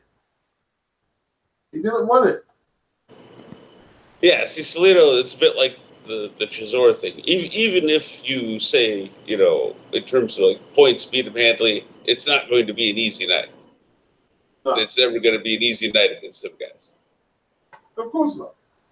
Of course not. And I think that's where someone like Lomachenko might get Mikey, man. I think Lomachenko has a bit of a dog in him, man. I believe Lomachenko he's not just a good fighter. I think he's got some dog, man. You know what I mean? I believe. Yeah, well, it's like he's come off the deck, Yeah, he's come off the deck. Had to prove a few things. Yeah, come off the deck. He kept fighting, man, and like he actually fought harder when he came off the canvas. That's what I see. I thought at the time, the way I had it scored, I thought he needed the stoppage. Yeah, he was behind. Not only had he been down, I thought he was behind too. Yeah, he was behind. He was getting outboxed. Getting outboxed. Well, to your point, he fought like he was behind. He was behind. He was behind. Yeah, that's what I'm saying. Regardless of whatever the official cards were, in his mind, you could tell he was fighting like he thought, "Oh shit, I'm behind in this thing." He knew that the fight needed to be turned around. He knew that. You could see. I mean, he came out very purposeful, and he done what you needed to do. He done what you needed to do. He's fighting Tucker. He's fighting Tucker next. You know what I mean? Tucker. Well, what's that? Crawler? Yeah. that's Low Place's favorite fighter, if I remember. Yeah, Low Place Crawler, man. Well, one does have to wonder how the heck the guy. That's another one. How does he keep getting the opportunities, right? God knows. God knows, man. God knows. Eddie, I don't know. I don't know how Eddie pulled that one off, man. I don't know how he pulled it off. Well, I know how he pulled it off. They needed a cherry pick. They went for Crawler. Man. Crawler wins that fight, man. Oh, God. What's up, McGregor? If Crawler beats Lomachenko, that would be an abrupt end to Lomachenko's shit, wouldn't it? I think they'd have him it'd be a modern day Randolph Turpin, bro. I mean, because I think they've got Lomachenko going down as one of the greats. You know what I mean? Jeez. Oh man, the fanboys might go that far, wouldn't they? Yeah. Oh dear, Mr. Al. Heaven forbid, because I'm sorry, that would just mean he wasn't that good. It wouldn't prove anything about Crawler. It would just tell me that Lomachenko wasn't as good as we thought. Yeah, that's it. Yeah. Ray Robinson, man, he was 8-0 as an amateur, I believe, and probably went 122-1 or something. It's crazy. Mr. Albo, he says, this you got dropped by Martinez' right hand. Spencer's going to damage him. Yeah, but he was a lot younger then. I mean, yeah, Martinez did drop him. He ain't been on the canvas. Has he been on the canvas since? I don't think he's been on the canvas since. You know? Nike. Cheers, Biz. What's up? Well, big fight Saturday, man. Is there anything decent on the card? Probably not. Probably not. I'm trying to remember what is on that in the card. I'm not even too sure. You go on the card? What is the pay-per-view buys you guys think Spence versus Garcia does? Does that beat will that beat the alleged 320 that Fury and Wilder does? What do you reckon, Doc? I'm tempted to say it's going to do about the same. It might do slightly better because of the location and Mexican fan base. No. But I have a feeling that Fury Wilder being heavyweights might kind of offset that, you know. Yeah, but Pacquiao versus Broner did 420. Do these guys have more appeal than them two?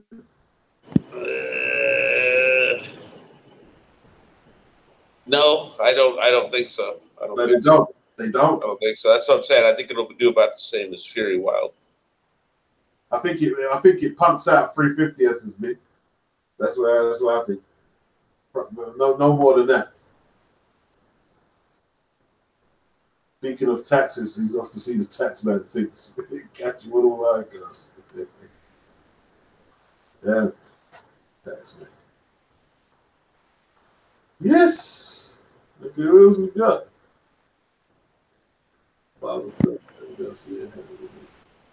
Harrison is back. Tony Harrison bet you when he wouldn't back Spence to win. And who else is he going to back? Robert Garcia, Aaron, Spence overpowers over Garcia, says Aaron. He may not return to 135. Aaron going for Spence. The zone skipper says Canelo trilogy could certainly happen. Yeah.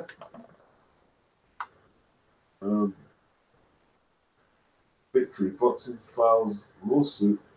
Victory Boxing against Jerron Boots Ennis. Why? What was the lawsuit about? Let's have a look. I'm interested. Jerron Boots Ennis has virtually been without peer since turning pro maybe 3 years ago, but the unbeaten blue chip prospect is finally in for a major change. This in a court of law to decipher his current promotional status. A lawsuit seeking declaratory judgment action has been filed by the legal team representing Chris Meidendorf, who claims his Victory Boxing Promotions Company has a binding contract with Philly's Ennis 22-0, 20 KOs. The purpose of such measures is taken is not for monetary reward, but more so to clear the air on who truly represents the rising prospects. Chris sued Boots Ennis and asked that a court rule as existing promotional contract is valid. Michael Miller, Mildenoff's attorney, noted long-time boxing personality, informed boxing.com. We've been involved in this sport, doing this for a very long time, and we know that the signed documents we have to confirm Victory Boxing Promotions as Boots promoter. It's not to say that he cannot fight, he just cannot fight without Chris and Victory Boxing Promotions being involved. The movement stems from action taken by Ennis's internal team, having sent out a press release pledging the allegiance to Middlemore's former business partner and one-time noted manager, Cameron Duncan, ain't he from Top Rank? In the release, Ennis claimed that he was part of Duncan's now boxing promotions. He's got his new thing now. His only involvement with Middlemore and Victory Boxing came when Duncan was still part of the company. Chris working alongside him. Okay. It's a long story. Very long. Showtime is very, very interested in his career. More legal shit, man. More legal shit. More litigation. More litigation. That sounds like some sort of sordid promoter dispute. Yeah. I'll read the whole of it later. It sounds like same shit, different day. Yep, basically. Litigation. I didn't hear what it's about. All I heard is litigation, so I automatically assumed Aram. Aram? No, Cameron don't work for Aram no more. He's got his own promotions. No, I didn't hear anything about it. I just automatically assumed Aram. I don't even know why. It was Darren Ennis. He's promoted by Victory Boxing, but there's another promotion company saying that he fights under their banner, so it's gone to court. I have to read the whole of it later. It's a long one. Oh, third-party ownership. Yeah. Oh. Yep. Interesting. So what's happening, man? I was listening to your video about Sky. Oh man, I look, I can't take it, man. Like, I can't deal with it. Look, I don't watch Sky. I have Sky, but I don't watch Sky for anything other than boxing. That's the honest to God truth. Yeah. Right. There's nothing on there. You've got cricket. You've got Formula One. You've got one Premier League game a week, maybe two if you're very, very lucky. Yeah. Right. If you're very, very lucky. You there's nothing else there. There's netball, there's darts. It's nothing I'm really interested in except the boxing. For my subscription fee, I get one, maybe two cards every 6 weeks, and they're usually garbage. That's the honest to God truth. And it's climatized by this actually being the first British card this year. Well, the standard seems to be going down. Massively. Declining, dropping massively. I'm paying £40 or €45 for me per month, and I'm greeted with Dave Allen. But that's not the first card this year, McGregor. They had Jordan Gill versus Dominguez the other week. Like, I get that, but like, I mean, first genuine card. This is meant to be a genuine card. The Jordan Gill, man. Come on, that doesn't really. That's not really a defense, is it? You know, Richard Riakporhe. Yeah, oh, Richard Riakporhe, yeah, man, yeah, Richard Riakporhe, a bootleg of Coley. Oh shit! Like, that's what it is. It's Dillian White's answer to Lawrence Okoli, isn't it? Well, you know what I mean? He can punch. He can punch. He can punch, but he's not going to go anywhere because he'll get his head boxed off. Yeah, he doesn't have much boxing ability, to be honest. I mean, the thing about it is that's getting to me. I know that like there's the DAZN thing, but like that's staying up until 4 or 5 o'clock in the morning and everything like that, whatever. And most of those, I'm talking about like over in the UK itself, right? Fights that are taking place inside the UK. I don't understand why Derek Chisora, off of a knockout loss, is headlining an event with a co-main event of Dave Allen versus Lucas Brown. Two guys who are pretty much just not good enough. One's turning 40, and the other guy is just bad in Allen. What if Chisora was fighting Parker? Would it be a bit more? Most definitely, man. It'd be much better because there'd be something there. Even though I don't want to see Derek Chisora versus Joseph Parker, in all honesty, because I don't get the point in Chisora off of a heavy knockout loss going in there with a world level guy. I don't get it. I'm okay with him taking the Gashi fight. But I'll be honest with you, I wouldn't have actually complained if this was Dave Allen versus Dave Price and Lucas Brown versus Derek Chisora. I wouldn't have actually complained that much. So, what is it? Has it always been poor Sky, or is it getting worse? I think it's just getting worse, isn't it? The standard is dropping, and I think some of the onus needs to go towards Eddie Hearn to some extent. I mean, it's his promotion company as well. Since the DAZN deal. Since the DAZN deal, we've seen a steady decline over here, and I don't know, man. I don't know if it's worth paying €45 a month, and I'm getting Riakporhe, Jordan Gill, and I'm not even going to lie. I actually think Frank Warren's prospect card the other day is better than this card coming up, because I don't see anything competitive in these fights. I mean, Dave Allen and Lucas Brown, like, I actually think that's uncompetitive. As sad as it sounds, I think Dave Allen's going to beat Lucas Brown. Yeah, I don't think it's competitive. I think he's shot completely. yeah, he got dropped in his last fight. Who did he fight? Kamil Sakalovsky. I think he's 7-15 or something like that. But he's taken some guys out, and he's beaten some decent guys. He's not bad, Sakalovsky. Sakalovsky ain't bad. He took Pricey the distance, didn't he? And he knocked out Webb, even though Dave Allen did it. He did it afterwards. But he took. Do you know Sean Turner? Yeah. Yeah, he took Sean Turner's O. He took Naylor Ball's O. Like, he's actually not bad, man. Like, you can't sleep with Sakalowski, boy. Sakalowski will come in shape, and if you ain't ready, he'll fucking beat you. He'll beat exactly. you. Yeah. Like, he's taken O's from guys. He's been in there. The fights he's been in there, like, he's been in there with Akinlade. He's been in there with Gary Cornish. He's been in there with Dillian White, I think, maybe. Yeah, he beat AJ Carter. He knocked him out. Yeah, he's been in there with Cash Ali, Sam Sexton. Like, he's been in there with a who's who of British boxing. Yeah. Sakalowski, he's a proper journeyman. Good journey. In his second fight, he fought Dillian White. That's mad. So he just went into the walls right away. On debut, he beat a 4-0. He's one of them naturally tough dudes, man. Very just tough. Yeah, so Tough guy. I mean, that wasn't an easy fight for Brown, and getting dropped. It'll happen because if you're not ready for it, you're gonna lose. I don't know if you've seen the fight or not. Dave is gonna knock Lucas out.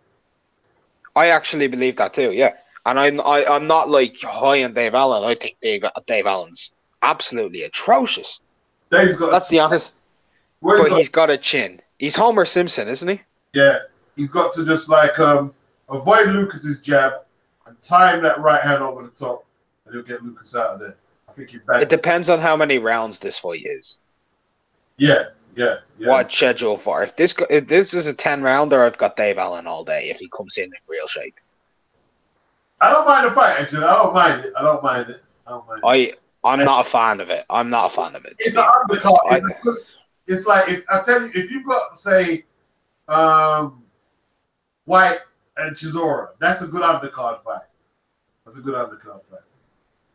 Yeah, but what I was saying is this entire event is a very good undercard to a main event.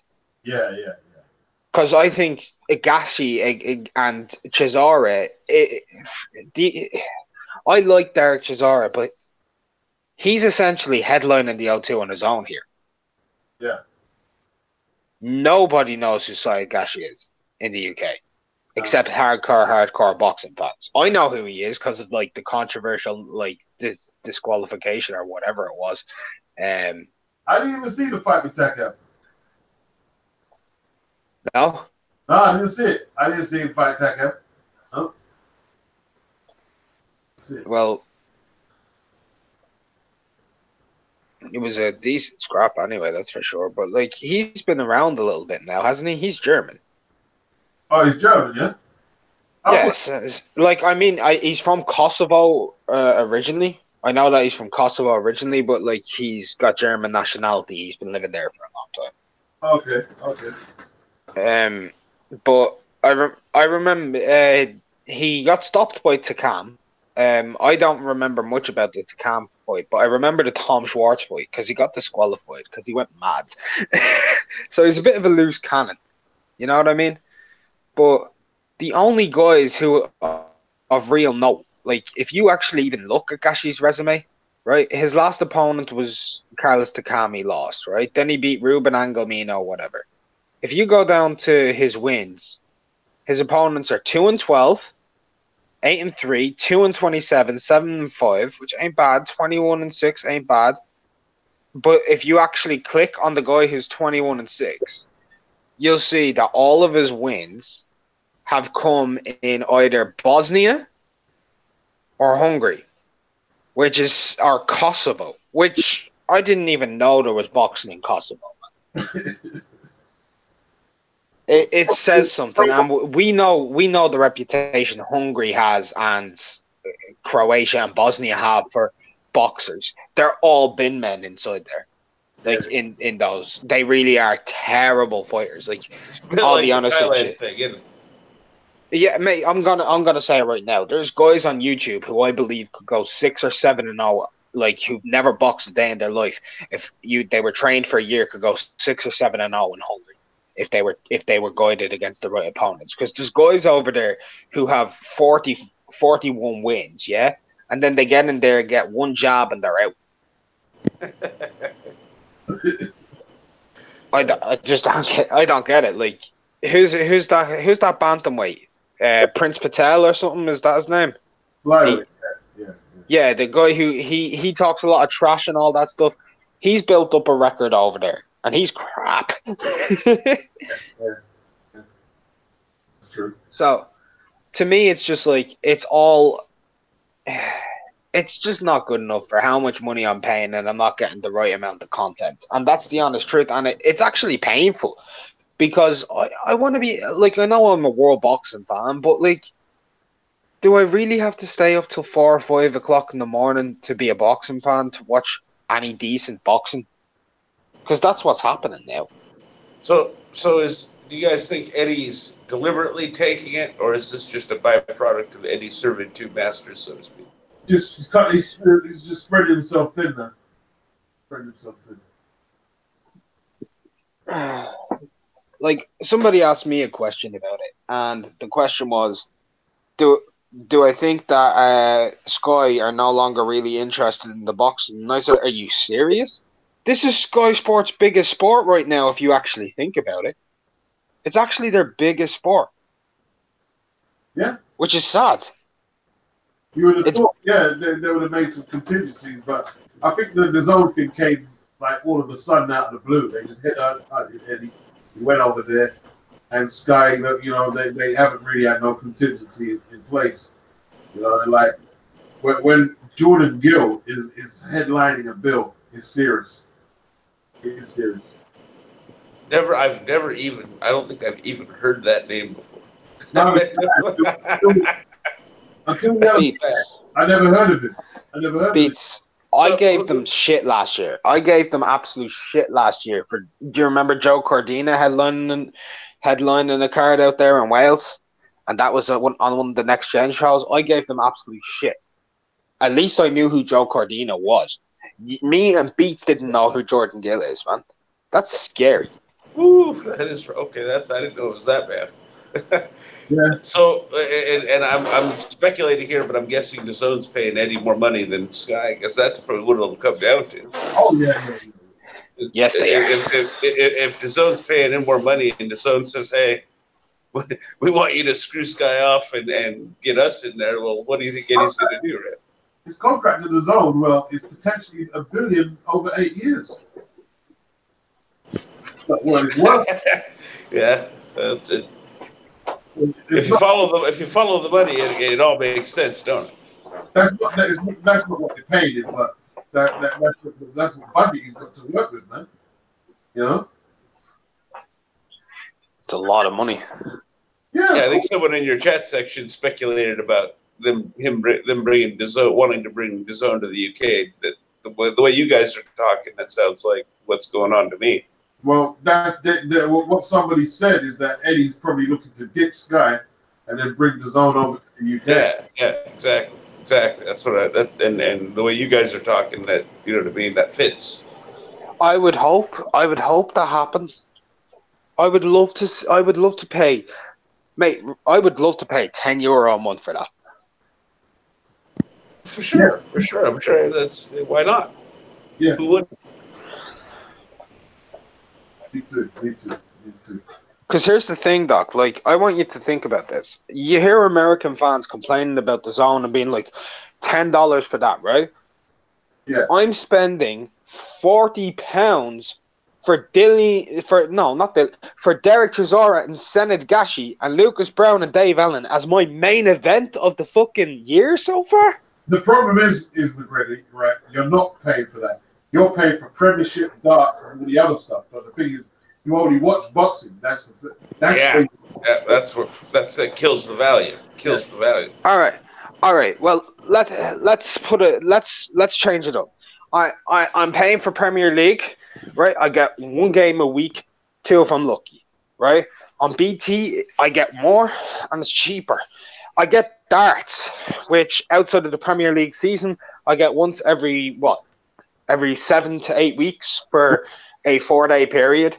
I get Formula One, which takes place every 3 or 4 weeks. I get one Grand Prix of cars driving around in circles. I've got netball, which is essentially basketball for dummies. And I don't know what else. It's garbage. Champions League? There's no Champions League on Sky Sports. Oh, what? What do they show? What do they show? What is the bulk of their biggest content? sport? Cut out there, McGregor. You went out. Yeah, man. I thought I know cricket's a big sport, but it's a big sport in terms of notoriety. People don't watch cricket for hours on end. Cricket's the bulk of their sports content, man. If I had pure cricket, I'd done stuff. Yeah, that would be bad. That would be bad. 100% of cricket on the I'd done sub.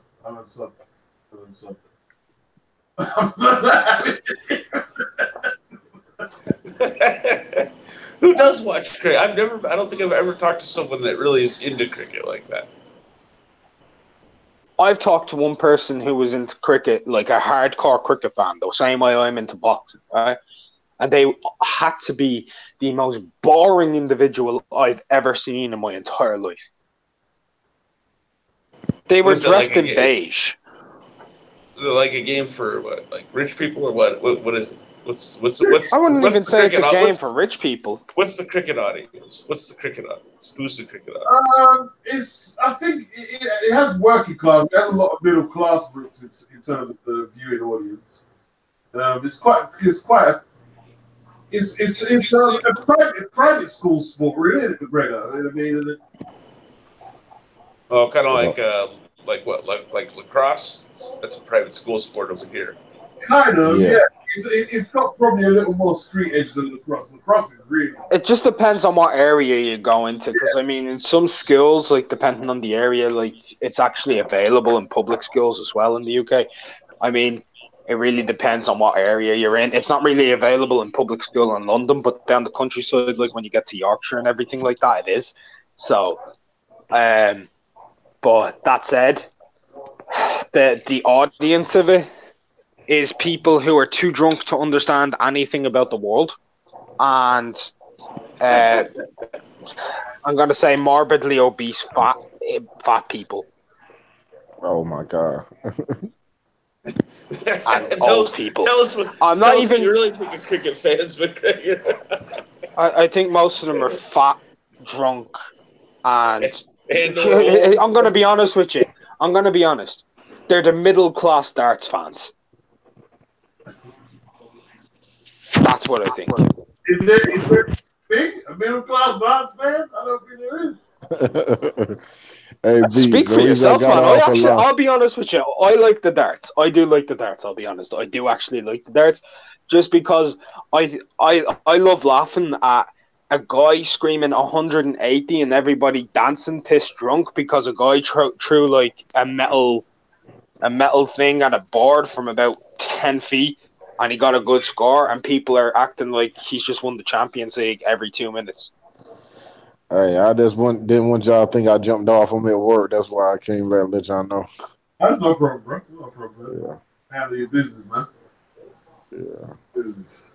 Yeah, man. Sky, not barely. So, BT, BT might just creep up, man. Might just creep up. Look, I'm telling you, some of these fighters are missing a trick right now, in my own personal opinion, by not trying to get onto ITV. That's a sleeping joint, that is. That's just a sleeping joint waiting to happen. Well, not necessarily. Would you pay per view for the girl? I was going to pay for you back in the girl. I mean, that was a pay-per-view. Yeah. I mean, that's different than, like, free view. Do you know what I mean? Yeah. I do. Like, I don't have to pay absolutely anything to watch Garcia versus Spence. I didn't have to pay anything to see Nerman Josecito Lopez, Caleb Plant as Katsugay. I'm getting better shows from America on British television than I am from Metro. Yeah. For nothing. The other sky card is Charlie Edwards. He defends against someone named Moreno. I think Boatsy takes on Liam Conroy for the British title. Who else is on there? Lawrence Okoli and Wadi Camacho. Commonwealth title. Any good? No. None of it's really good. I mean, Okoli's a prospect, isn't he? Is he headlining that bill? No, Charlie Edwards defending his flyweight title. Okay, that's good. When was that? Is that soon? Yeah, that's soon. Yeah, Copper Box. That's at the Copper Box. That's a better event than the one coming up that they've just announced. It's a much better event. Yeah. Not bad. It's not bad. It's not bad. Because I'm getting a world title fight on subscription. Yeah. Fair enough. I'm okay with that. But I'm not okay with Dave Allen and Syed Gashi headlining at the O2. Again, I know like one's against Lucas Brown, and they'll build it as a former world champion, regular champion, contentious, overweight, not good enough at world level.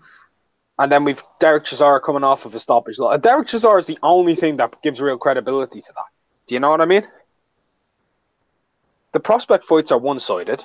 Like, Kelly's going to beat this Polish kid easy. This Polish kid is terrible. I've watched him. He's absolute garbage. I don't rate Kelly, but he'll make this kid look bad. This is just... Yeah. I don't like him that much. I don't rate him at world level. I don't know what it is. There's something just a little bit off. It's too showboat. Cardina, he's an okay prospect. He did well a couple of fights ago against Dylan McDonough, so he's not bad. But long story short is this event doesn't like do anything for me. I'm telling you, they've put it on the best date they could because everybody's going to be too stoned to give a fuck because it's on 420. That's the fact of it. Why are they going to be stoned? I'm not going to be stoned, but a lot of people are.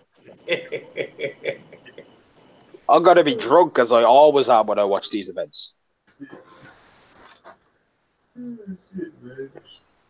Yeah, well, it's a lot changing, man. Like, a lot changing. Sky was the top boy, and now, suppose they're going to have to think about where they go from here. Showtime needs to be on top. Flipping. I like with the cards Al bought over in the UK this year. Can't really for free, and the only thing we've had to pay for is Eubank and Miguel.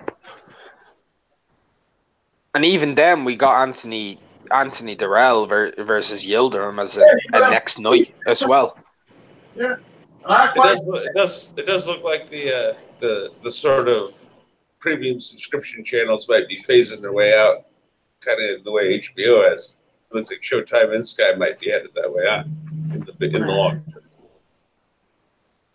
But realistically, I really want Sky to do something like make it so that you can subscribe to the sport you like or something like Sky Sports Boxing, and that's like €12 a month or £10 or whatever. I'll be all right with that. But right now, I'm a hardcore boxing fan. Like I love football as well, like soccer. But I get one Premier League game a week, mate. What? No, it's not good enough. Maybe two if I'm lucky, depending on how Super Sunday shapes up. Super Sunday hasn't been Super Sunday in 10 years. Wouldn't join Box Nation be a better deal for you then, perhaps? Well, what's Box Nation showing at the moment? They haven't been showing anything that's really good recently. They haven't shown. Still got to BT, innit? Yeah. I mean, I've got. I pay a subscription fee to both BT and Sky. I mean, because like I do like the UFC and I do like the Premier League a bit, so that's why I have BT. I had it before the deal with Frank. It's not bad having both, but like at the same point, it's too expensive, man. It's like I am actually going to unsubscribe just for a while, and if they announce a good card, I'll re-get my subscription. Yeah. if they announce a couple of good cards, like, but until then, like, I have an option to be able to stream things. I might as well because it's too expensive to watch terrible boxing.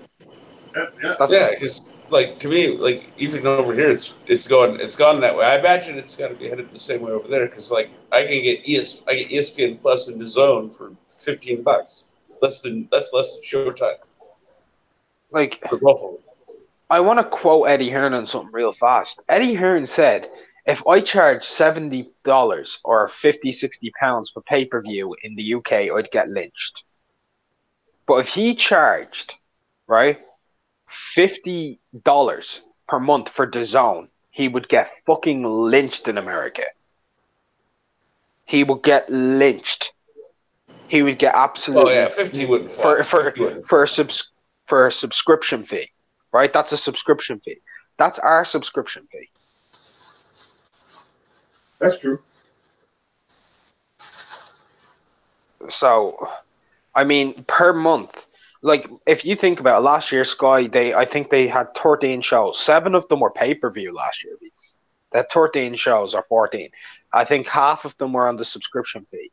The best event, like we had Amir Khan, Dillian White against like Lucas Brown. We had Amir Khan versus LaGreco and Sammy Vargas, and the rest was all next gen shows, right? That was slightly all right, but even then, for the amount of shows I had, I was paying, including pay per view, I was paying $75 a month. So I was buying an American pay per view every single month just for Sky Sports. Credit due to Brett Warren, man. On the last card with Daniel Dubois and whoever else was on there, he put it all on YouTube for free pretty soon after. Yes. BT Sport did that. Yeah. So they charge you $50 just for Sky Sports? You don't even get like the entire just for Sky package Sports of Sky channels? Jesus. No. If Sky Sports is 45 euros a month, £40.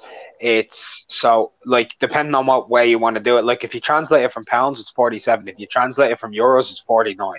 So if you're in Ireland, you're actually paying a little bit more than UK people because £40 is 43 euro 40, but they've just rounded it up to 45. Well, and the way you describe it, it sounds like friggin', the UK version of ESPN. You're paying that they're charging you $45-50 for.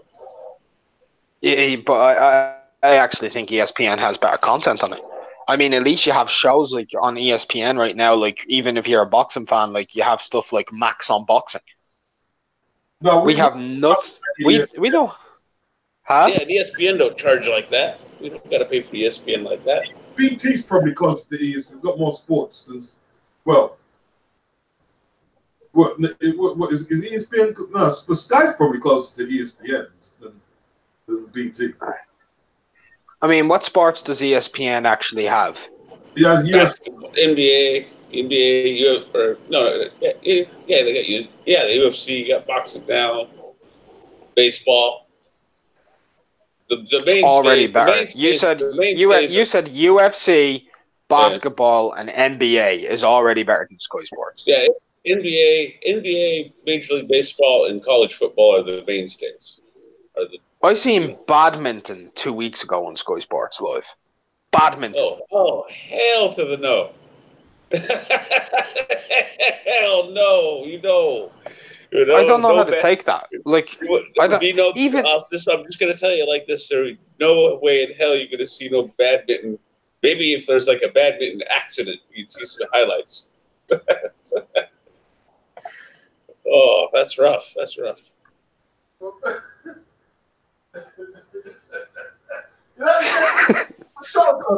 He's actually excellent to play. No, I played it's actually fantastic to play. I'm not going to knock it. It's fantastic to play. But watching it is like watching paint dry, man. Yeah, it's fun to play like volleyball. I don't watch that either. Yeah. There's lots of sports out there that are fun to play. Like rugby's fun to play. I don't really watch it that much. I do every now and then because it is actually slightly entertaining to watch like 15 guys pile up and like destroy each other. But What legal union? I'm from Ireland, man. I'm a rugby union guy. Oh, you know what? I've completely forgot the thing that ESPN has that smashes everything. Monday Night Football, NFL. There we go. Yeah, that's like an Sky institution. Sports has American football, though. I'll give it its credit. No, it has but the Red Zone on Monday, at 2 o'clock in the Monday morning. night game. The Monday night game in particular is an institution over here for like Yeah. 40 years now. Channel 4 have it as well. I think NFL, but you have to submit those one ungodly hour to see it though. I think It's like 2 o'clock in the morning, and you get the Red Zone, man. And you don't. I don't remember the last time I seen a live game. BBC had the Super Bowl. It was on BBC. Wow. I mean, I'm just like, I don't know, man. I just don't see the value in it. And like, as you said, you watched my video. You heard me nearly cry. That's the long story short, because I'm not getting anything worth watching. And like, I want to support the boxers. That's why I pay subscription fees. That's why I buy nearly every pay-per-view. That's why I go to events. I really want to see people succeed. And at the end of the day, like, it's really difficult for me. I have bought, I think I've missed one pay-per-view one pay-per-view between BT Sky and ITV in the last 3 years I haven't paid for. Yeah, I gotta be, the way you describe it, I wouldn't pay no $45-$50 for that channel. And that was the Eubank pay-per-view. And the reason I didn't buy it is because somebody else did, and I was watching it there. I actually enjoyed Eubanks' performance, man. I really did. I did too. I thought it was the most patient, well thought out, well managed Eubank I've ever seen. It was a very, very good. It was not going to say it was world class, but it was. He showed me that he's capable of mixing things up, and he's able to stay patient and calm and collected against it.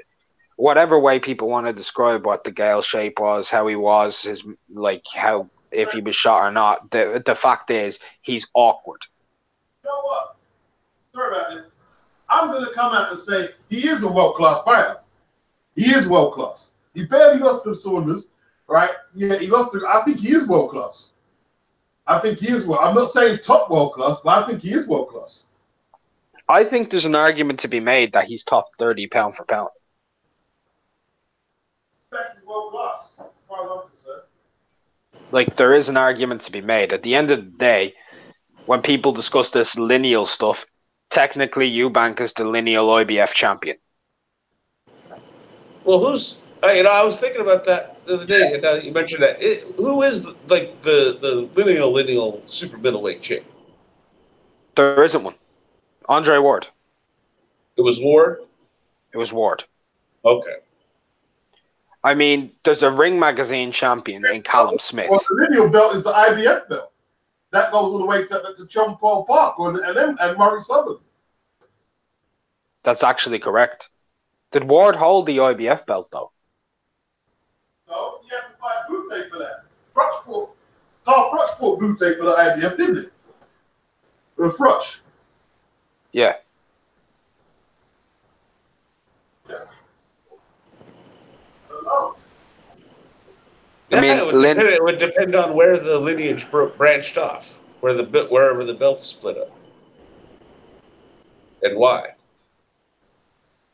Haven't really looked into it in depth, but there is a claim to say Eubank, his resume on paper, he has a very close decision loss to Billy Joe Saunders at middleweight.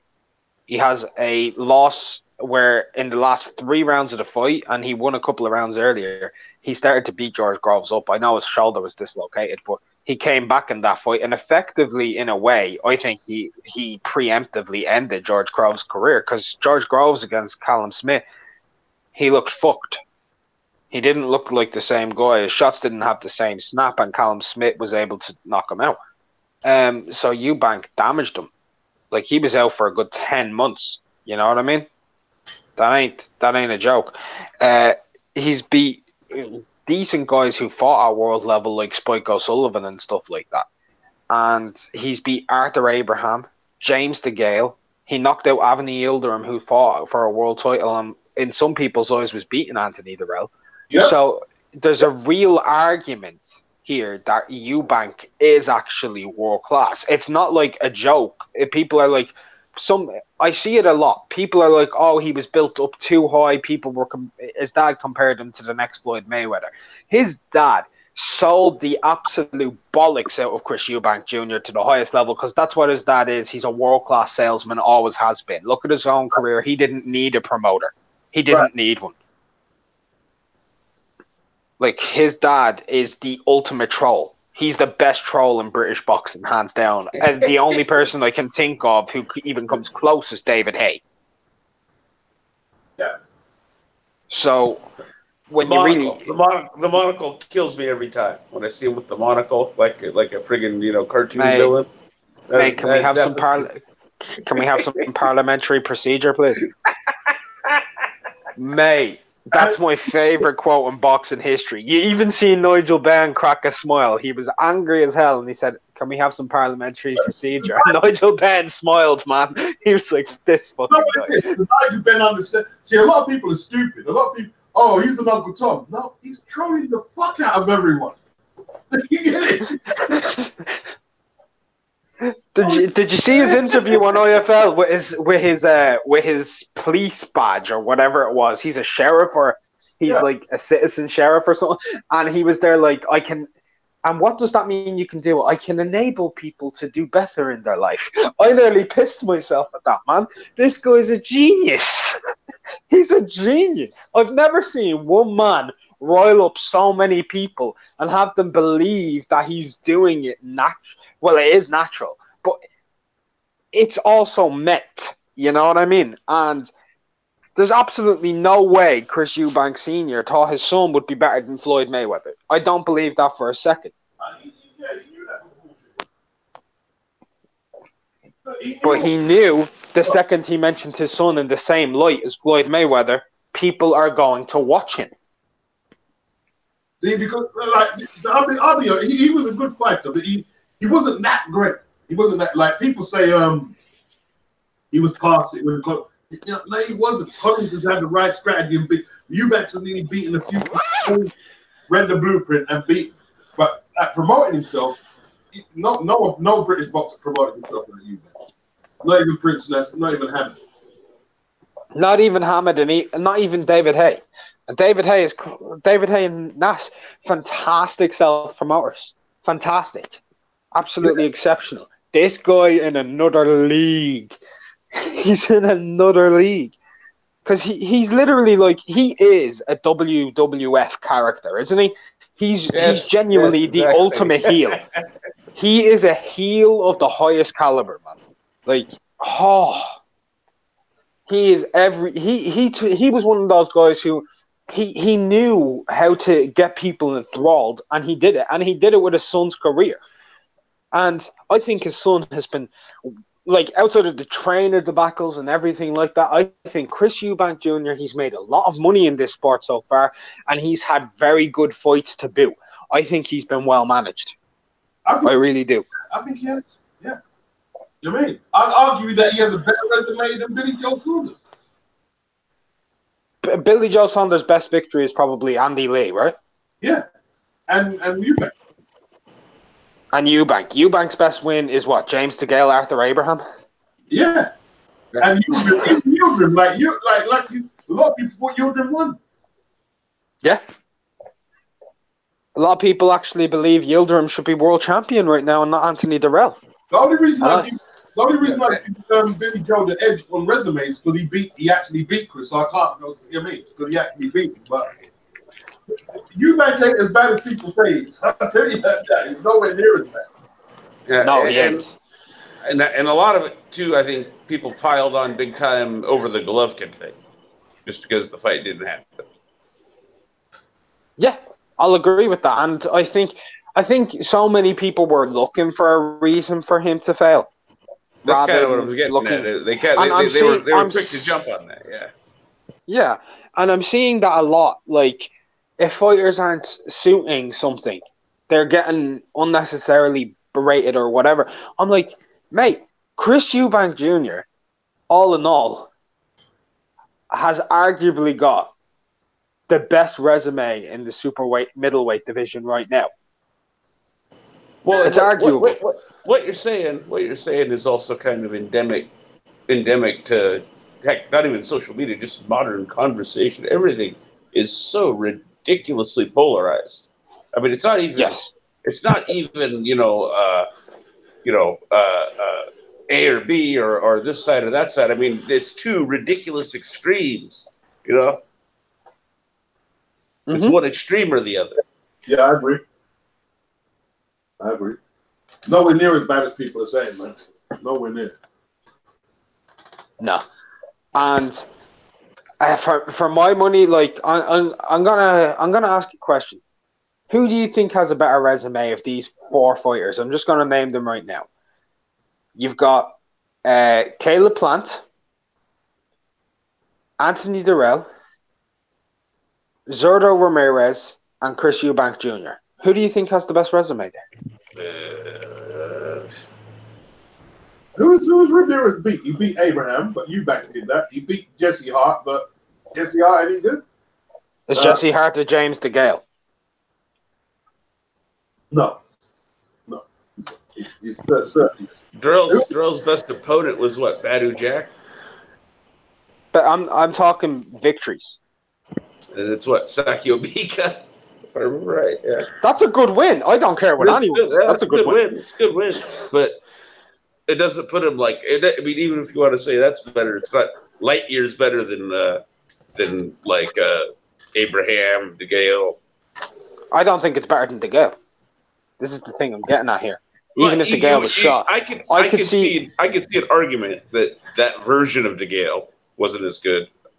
I'm not gonna. We don't have to get into it, but I'm just saying I wouldn't be mad at someone for feeling that way. But again, it wouldn't be like by light years. You know what I mean? Here's a serious question, right? Does that version of DeGale, does he beat Jesse Hart? I think so. I got to be honest. I think he gets fucked up by most anybody that's just competitive at world level.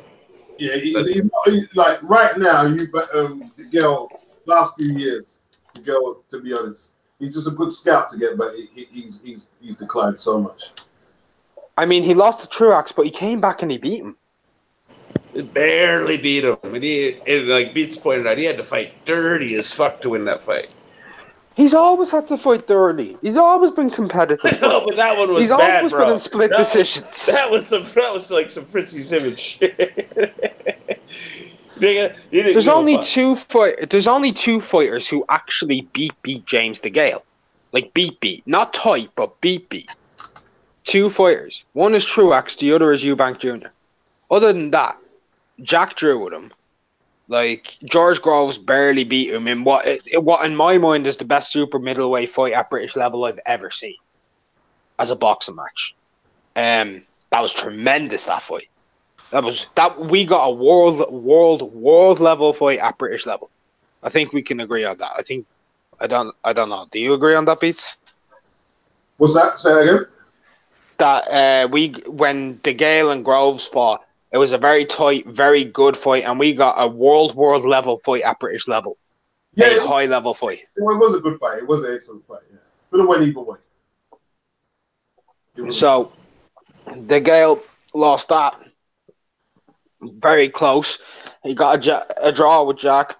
I can't remember the Durrell fight, but I remember it wasn't like completely one-sided. Right.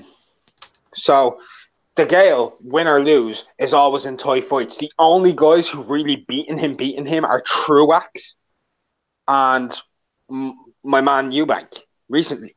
Like, they beat him. That's like it. But to answer your question, I think like who'd you say? Jesse Hart? I think Jesse Hart punches him up. Look, I think anybody can have a competitive fight with DeGale. He's just one of those guys who has that style, doesn't he? Yeah.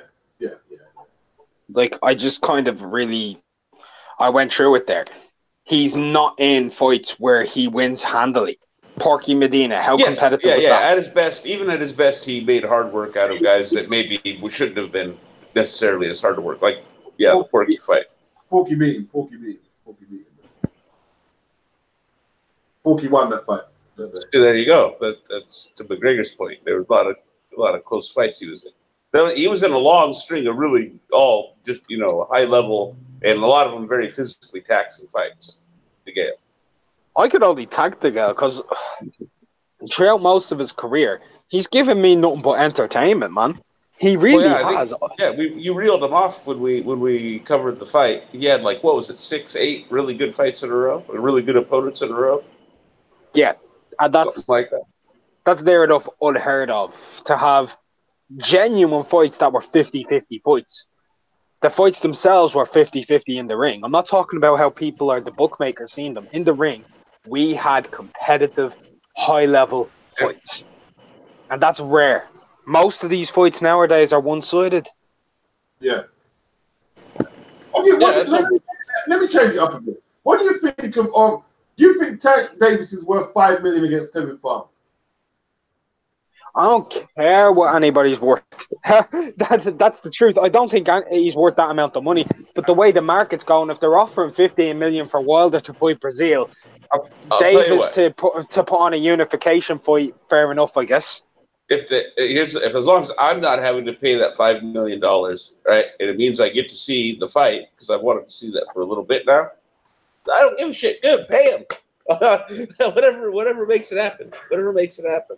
I'm more interested in what I pay for. I mean, I'm a Sky customer. I'm a Sky customer. So if I end up getting Tank Davis and Tevin Farmer in a unification fight on at 3 o'clock in the morning and it's part of my subscription fee, it's still better than what I'm getting.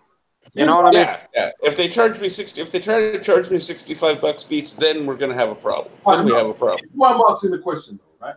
Because if you're gonna pay $5 million for Tevin Farmer, how much is he gonna want for the Lomachenko fight? A good fights like that. Well, I think we've kind of resigned ourselves to the Lomachenko fight probably not happening. But he shouldn't be given that fight unless he makes a pledge that he's going to take on Lomachenko.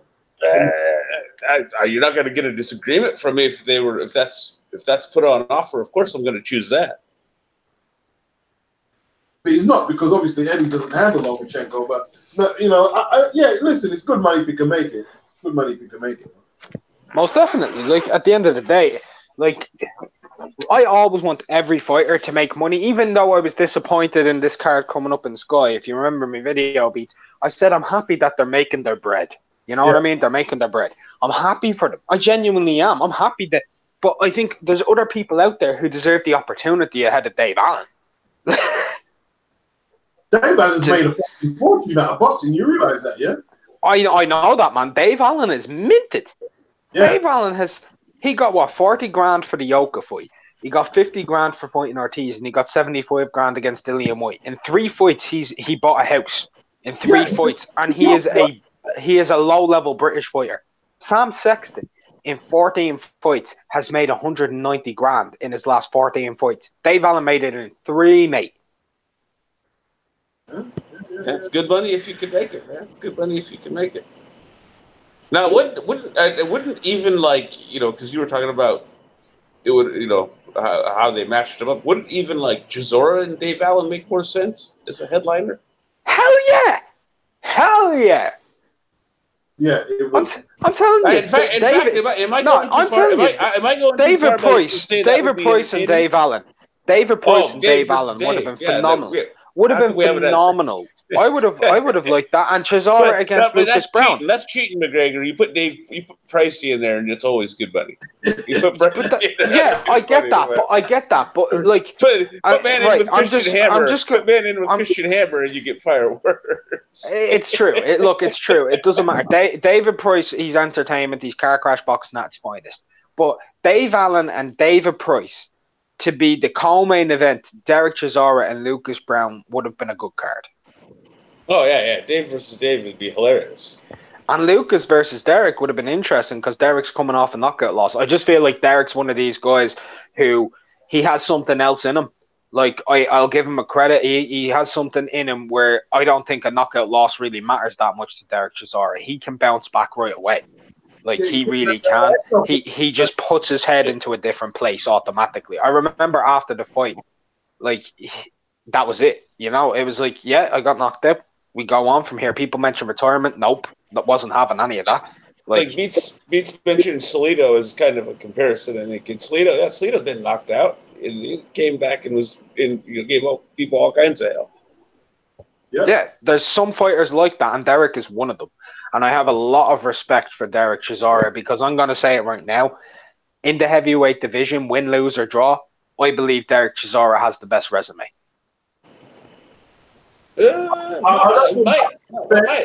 Somebody should pull it up. He has the most names. He has win, lose, or draw. He has a good resume. Win, lose, or draw. I mean, he's Fury, he's David Haye, Vitaly Klitschko, Dillian White.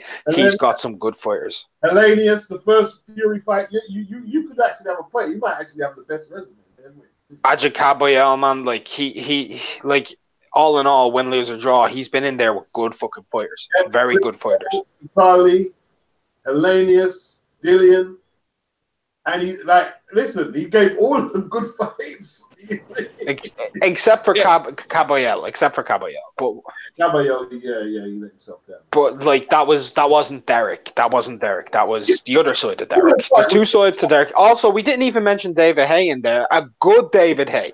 Yeah. A good David Haye. A David Haye who was who was going well. To me, that was what, if not the most impressive thing, one of the most impressive things I ever seen David Haye do. The way he knocked out Chisora off the back foot like that. And Derek Chisora was giving David Haye some problems in that fight. He was tagging him. That was a competitive punch-up. That was just an old-fashioned dust-up. And it was whoever's chin face first. Let's have a look at the Also, hold on. Derek Chisora knocked out Carlos Takam. That needs to be mentioned as well. Yeah. Let's have a look at him. 2 wins over Sexton. Right, when Sexton weren't bad, he beat him twice. He was undefeated when he beat him. Tyson Fury, very tough fight. First fight was competitive. Second fight is arguably the best Tyson Fury performance I've ever seen. Robert Hellenius, split decision in Helsinki. Lost. I thought he won it. I thought he won it too. Vitaly Klitschko, he gave Vitaly his most competitive fight on his comeback. Definitely did.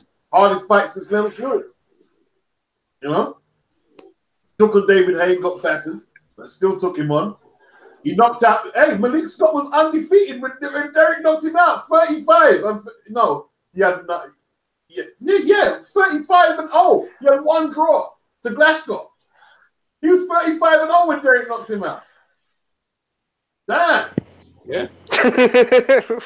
When you actually look at Derek's fights, all you can say is thank you. He's given us value, big time. Evan Johnson, right? He was the first man to floor Kingpin. He took it and he beat the first man to floor Kingpin. Then he lost to Fury, obviously. The Dillian White fight, some people think he won that one. Kubrat Pulev was a split decision in Hamburg. In Hamburg. I actually thought Chisora won that fight. A lot of people did. Carlos Takam, great knockout. Hey, he's got excellent resume. Say what you want, he's got a really good resume. The level of competition is excellent. That's. Yeah. I was just thinking, okay, this is what I've been, irritated with the other heavyweights for not doing, fighting all these other guys. You know what I mean? If you can't get Joshua or Wilder or I guess Fury, fight each other for fuck's sake. And he's got some asterisks there with Chisora because, I believe he beat Hellenius to me. He beat Pulev. There's some asterisks there. And I also think he beat Dillian White in the first fight. So that's a byproduct, in my opinion. It's partially a byproduct of when you fight a high level of competition. Your losses aren't as what's what I'm looking for. Not as negative. Let's not forget. He wrote Deontay Wilder a letter before he was champion, an open letter to fight. Right? You wrote him a letter? Yeah. Yes, I remember that. Man. That was so fucking funny. That sounds like a Derek Chisora thing to do, doesn't it? Yeah, wrote him a letter to fight. Yeah. And he was supposed to get a title shot before Vitaly. He was supposed to fight Vlad, and Vlad all of a sudden picked up that Emmanuel Stewart didn't like the fight.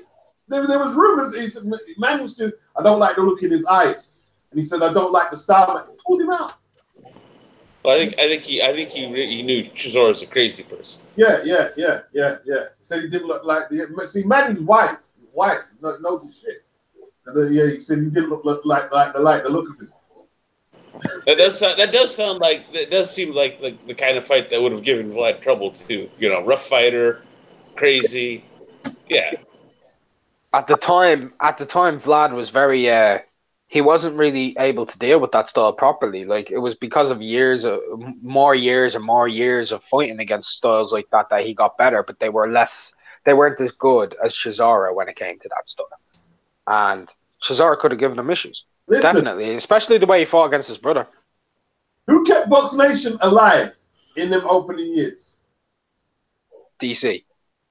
Derek Chisora. My man gave us hella fights, man. Yeah, he did. I didn't realize Malik was 35-0. Yeah. When you go underneath the boot, he's got some good shit there, man. Got some good shit there. And his only draw was to Glaskov. Glaskov was a good fucking boxer, man. Yes. Yeah. He was no slouch himself. Sure, he was favourite going into the Charles Martin fight, but then he had the ankle injury.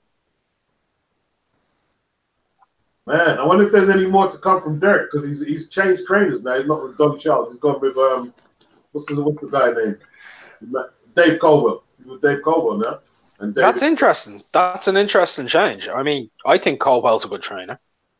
Yeah.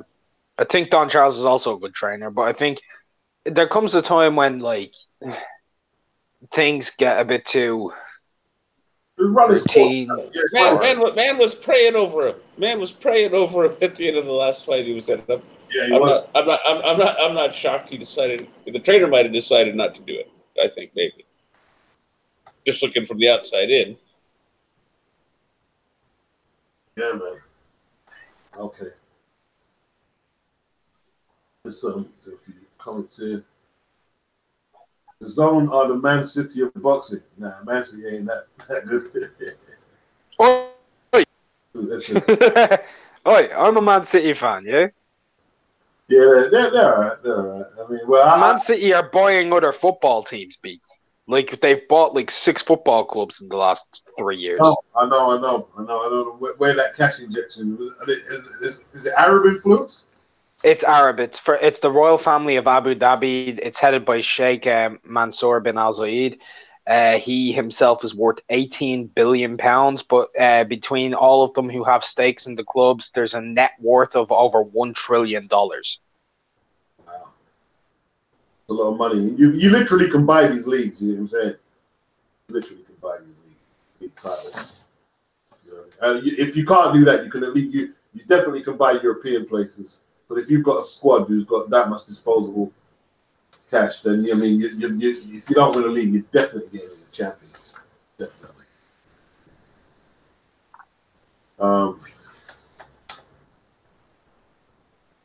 Yeah, Marky Bayer, big up bedroom, bully, beats large and in charge.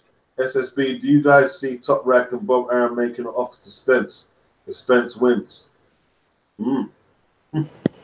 That's what Bob claims. Whether one wants to believe Bob is entirely optional, of course. Okay. The working man. Anyone know when Hearn's Sky contract is over? I hope next week. But who's going to replace him? He could get worse. Mate, give it to Al Siesta and Steve Goodwin. Well, MTK are now with Top Rank, aren't they? Yeah, but mate, half of their shows are being shown on OFL TV. They're that bad. Yeah.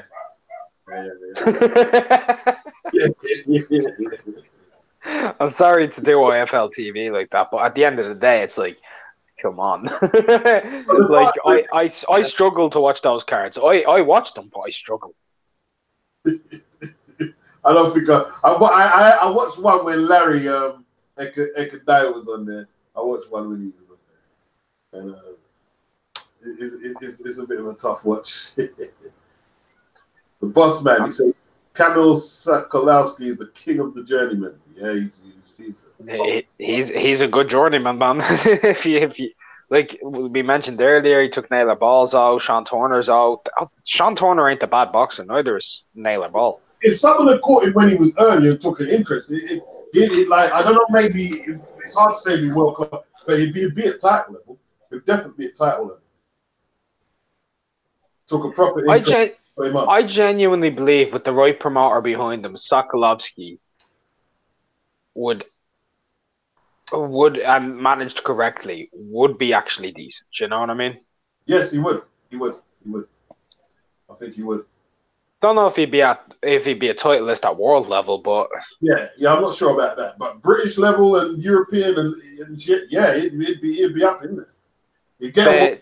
I don't see him winning the European title just because I think Caballel would beat him. Caballel's a better boxer than Sokolovsky, but Caballel hasn't done nothing since the Chisora performance. He's fought about once. He beat Rudenko the other day. Oh, he did? Yeah, he dropped him as well. Okay. Boss man, this is part of the chat. So if you talked about it already, DAZN will get limited attraction in England without buying significant Premier League rights. Yeah, that is true. You can't do much in England if you don't have the Premier League. That's why BT are going to struggle against Sky. The Premier League is a deciding factor.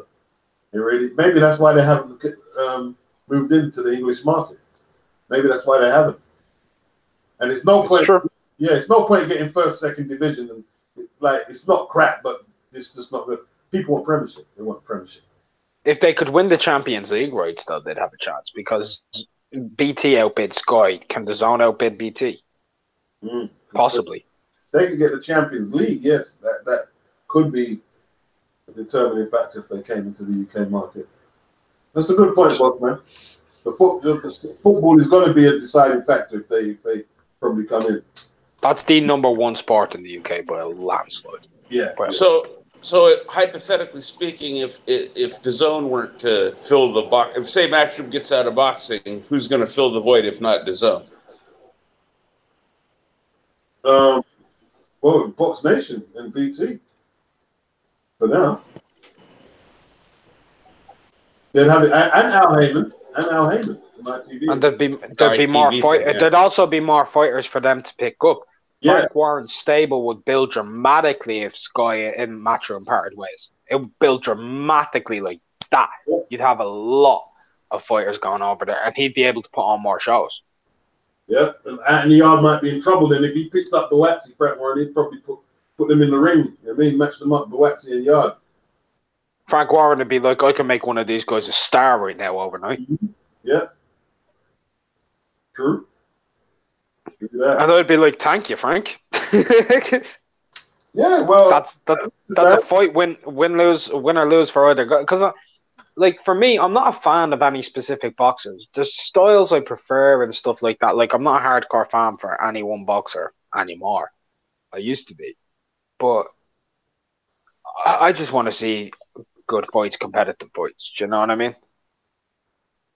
Yeah. That's all I want to see. Boardroom Bully says baseball fans are more boring. Okay. The working man, cricket's second most popular sport on the planet. Apparently, very popular. That's because of Pakistan and India. Yeah. I mean, technically, the most popular sport on the planet, not in terms of just viewing figures or anything like that, but in terms of participation outside of soccer, the second most participated sport on the planet is table tennis because of China. Okay, yeah. So, but see, with cricket, like it's huge in the West Indies, man, and stuff, things like that, man. It's massive, yeah. It's massive in Australia, England, Pakistan, Bangladesh, the West Indies. Very colonial sport, you know. Yeah, Boardroom Bullet cricket in the Caribbean was big. Yep. I was gonna say those are all former colonies you just named, aren't they, McGregor? Yeah. I wouldn't know the British colonies that well, man, to be honest with you. Australia was obviously a colony, wasn't it?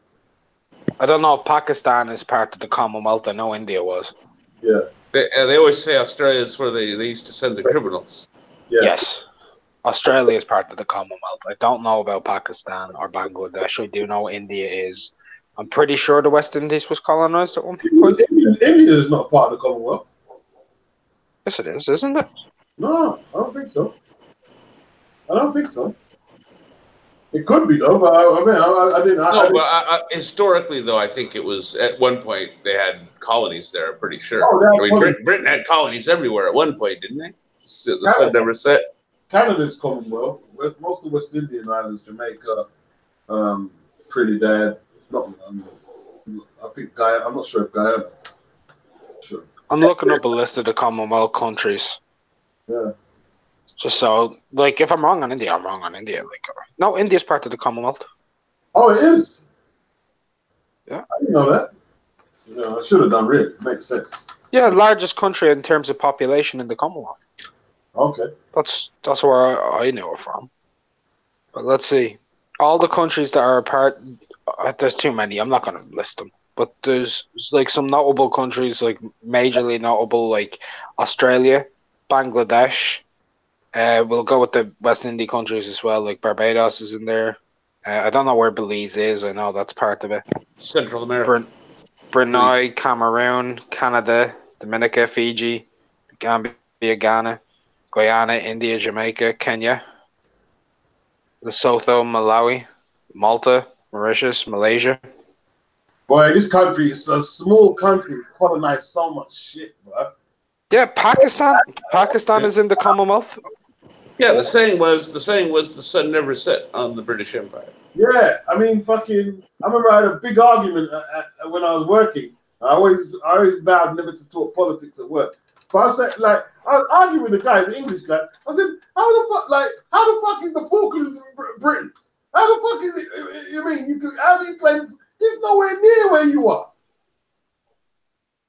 And he said, no, it belongs to Britain. I said, yeah. Wait, where was he saying belongs to Britain? What belongs to Britain? Falkland Islands in Argentina. Oh. The Falklands. Oh no. I was like, fuck this, Jesus Christ. I backed out because, like, when I'm working, I don't like discussing it.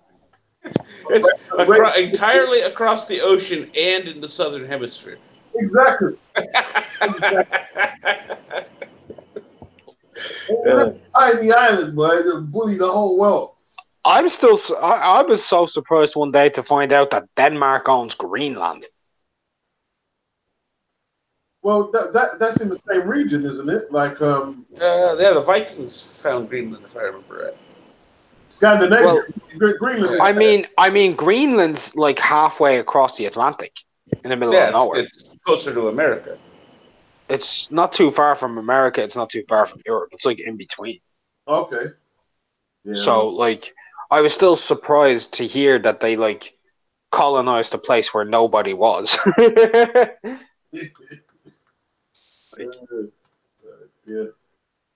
Yeah, it was founded. It was originally colonized by Vikings. Greenland. How are you gonna call the place Greenland when it's nothing but ice? Crazy. Goddamn Danish people. It was green when it was green. It happened to be the green season when they landed there. I guess I don't know. All right, Camel One. He says the Falkland residents want to be British, though. Beats. Yeah, that's true, but some of them don't know. I mean, remember there was a war over it.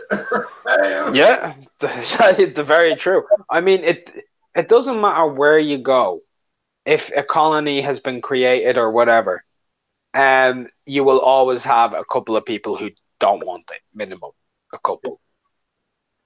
Yeah. I mean, some places that were colonized and whatever fought for over 800 years to get rid of people. So. Camel One, he says Pakistan is part of the Commonwealth. Obviously, Pakistan was created when India gained independence to facilitate Muslim Indians, he believes. Damn, man. I like the way he said obviously. I mean, like, Cameron, you got a bit of knowledge there. Obviously, like he had that locked up in his brain, like his geography in school. It's still kicking in, bro. You know what I mean? Know your shit. He was like, one day in my life, I'll be able to go. Well, obviously, like when Pakistan like got its like independence from India, I like, always maintain, yeah, my channel is way more intelligent subscribers than the Wilder Family channel. Way more. Sorry. I mean, I've always maintained that. some intelligent people on your channel. I'm not gonna lie. I've seen some mad quotes in your chat before that just made me go, huh? We've been talking about boxing, and I've seen guys talking about like the theory of relativity before. Like that blew my mind. So, no doubt. One of them ones media says Umar IFL Umar Carl Thompson. Oh my god. Umar IFL Umar. Doing well sexually. I was listening to that guy's video. Yes, I was not being funny. I was in stitches watching his video yesterday. Who, Umar? No. What's his name, man? What's his name? The boxer. Ty. What's his name? Tyan? Tyan, yeah. I was in tears. He just makes it. He did like I was in tears, man. He's just mad. He's just fucking mad. The guy's mad. He's lost it. Funny though, because you know what it is. He's caught a niche that no one is doing, because anyone can get it. Anyone can get it on his channel. Anyone can get it. No one's really good. He just throws tantrums at random people. The black skeleton. He was talking about Joshua because people are saying Joshua is juicing. So he said he showed a picture of Joshua when he was an amateur to when he was a pro. He says he looks more like the black skeleton there. I was in tears. I was on the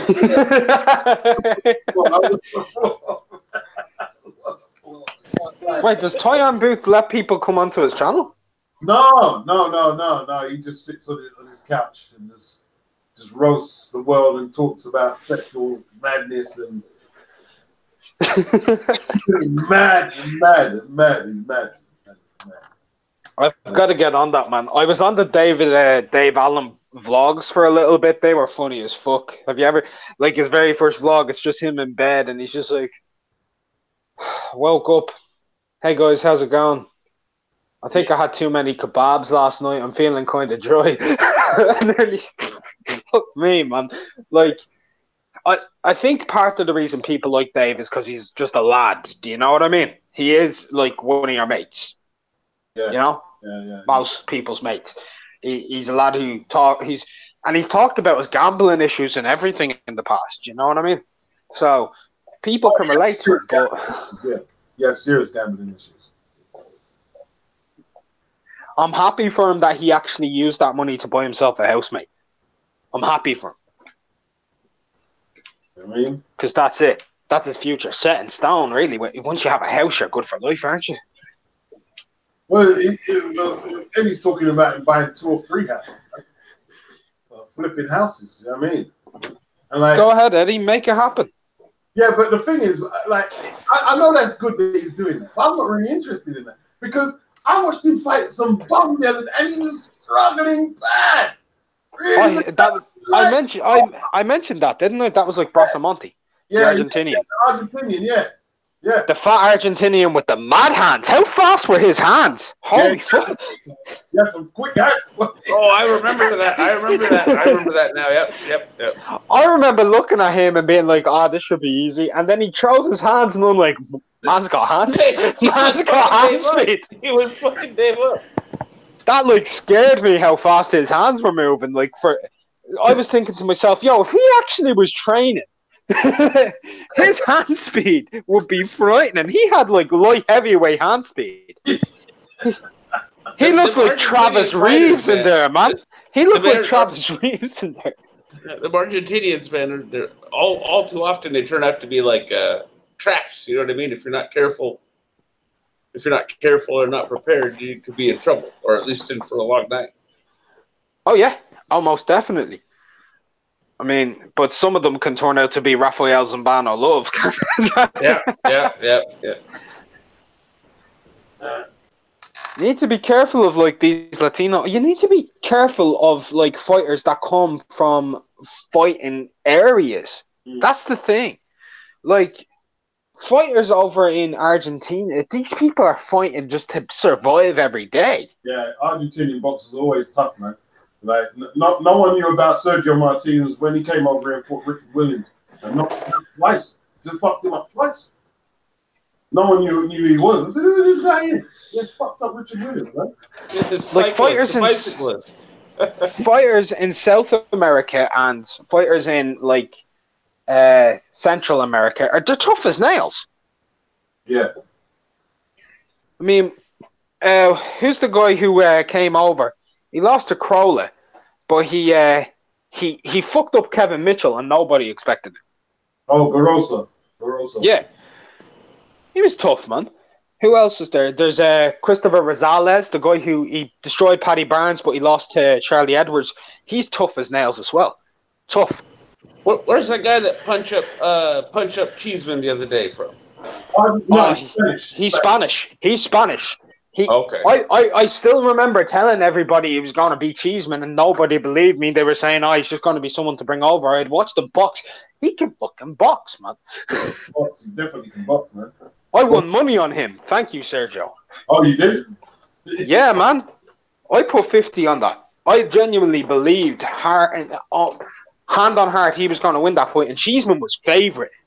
Yeah, Cheeseman. Because of the amount of people who were betting on him. It opened up, but if you look at the odds originally, it opened up evens, which should have told people something. Well, me in that fight there, I didn't even see the guy. I looked at his record. I looked at how tall it. I said, I know if he's with Martinez, he's going to be a well-conditioned and decent fighter. I knew that, and that's exactly how it played out. But did you know about his jab, man? His jab is good. Yeah, he jabbed his head off, man. Jabbed his head off, man. I mean, that was a masterclass to me on how a back foot fighter should take on a front foot fighter. It was a masterclass. In and out quickly, getting on the jab, catching him with counters, catching him coming in every time he leans, throwing the uppercut, catching him with like the sly little left. Like he was boxing very well. I watched it again. Later. I was that impressed. I said, I don't have to watch that again because you know what I mean. I just didn't think because they didn't bring him in to win. He wasn't brought in to win. He was supposed to lose. You know what I mean? It was a calculated risk. But you had. I think it was you that said the thing about Sergio Martinez. Though I mean, even you had an inkling that might not be easy. Yeah. Because I don't think Sergio's gonna co-sign anything that wasn't wasn't very competent. Yeah, he fought a little bit like Sergio, didn't he? He did. Not as high level, but stylistically a little bit. Yeah, there was a little Sergio in it. Yeah, there was a little there. Yeah, he was good. I'll be interested to see how he does, man, going through the rankings and stuff like that. 154 is a good division. And I say I welcome Sergio Garcia into that division. He's not an easy night's work for anybody. They should put him. They should pitch him in with Fowler. See, they say Fowler's is going to be. Put him in with Fowler. See what Fowler can do. Yeah, put Anthony. Look, there's one startling flaw in the British boxing at the moment. There is a startling flaw with a lot of these guys. Most of them do not know how to fight on the back foot. No, they don't. I haven't got a clue. Yeah. And that's a startling issue. Yeah. And that starts at grassroots. They need to do something about that because all of these guys are come forward fighters and they're come forward fighters with no real footwork. And too much of that tuck up Gallagher shit, man. It's madness. Yeah, even Carl Froch struggled on the back foot. I mean, I know we talk about like Gallagher, but Quigg is a consummate idea of that. Quigg can actually move on the back foot. Quigg can move on the back foot. At least he's able to move. I don't mean he can fight, but he's able to move on the back foot. But a lot of these guys like Cheeseman and everything, they can't fight on the damn back foot. That's very true. That is very true. That is very true. That is very true. There's one prospect Matchroom have. He's not English, but I'm excited in him, and his name is Danny Yelenussinov, the Kazakhstani guy. Oh, I yeah. think he's a very good boxer. Yeah, he looked really Very good. People were like, oh, he doesn't have power, he doesn't have this or that. Mate, when you box like that, the power comes. Yeah. In later rounds, it comes. You're judging his power off after 4-round fights. I'm starting to see the opponent starting to wear out when he's fighting them. They're beginning to wear thin going into those 4 rounds. By the 6th, 7th round, he's tagging them with some really nice shots to the point where he's breaking his opponents down, body and mind in the ring. Very good to watch. Very technical. It's like with Bivol, a lot of people are critiquing him because he's not getting no knockouts. But I see Bivol like this, yeah. Bivol is the type of guy who will go the distance with a journeyman, and I think as he goes up, he's got and he won't maybe look great against the journeyman, but as he steps up, I think his consistency will carry through. So he'll probably fight someone like Kovalev and say, "Oh, I didn't realize he was that good." You know, he's a bit like Fury's kind of like that. Like he looks shit against the journeyman, and then when you step him, all of a sudden he's able to take on someone like Wilder and look pretty good. You know, and arguably won the fight. You know, so some people look shit against shit up, but it's fight to the level. They fight to the level, fights. I think he's one of them guys. You know, I think if someone like Joe Smith really pressured him, then he'll turn it up more. You know, and there were moments in that fight, like people talk about when Smith caught Bivol, but when Bivol caught Smith, he was able to have his way. Yeah. I didn't see the fight. They made a big deal that he got caught, but yeah, he knocked out Hopkins and he floored Barrera and he knocked out Fonfara. Do you know what he did? Do you know what he did to Bivol? He hit him and he slightly stunned him for about 1.5 seconds, I think, and then Bivol was back to it. Yeah, some people made a big deal of it. Oh yeah, you got one. Yeah, but Joe Smith is a puncher. What do you think is going to happen if he hits you on the chin? Well, you're just going to stand up there and think and be I took it. No, you're going to get hurt. And we're going to see if you can take a punch. He clipped him high on the head. It was an equilibrium type thing. I remember. And yeah, when Bivol turned the heat up, Smith couldn't do anything. Tell you what, boy, that fucking Callum Johnson, he can fucking punch hard, bro. He fucked Johnny up. Power, bro. He's got some power. He's a genuine puncher.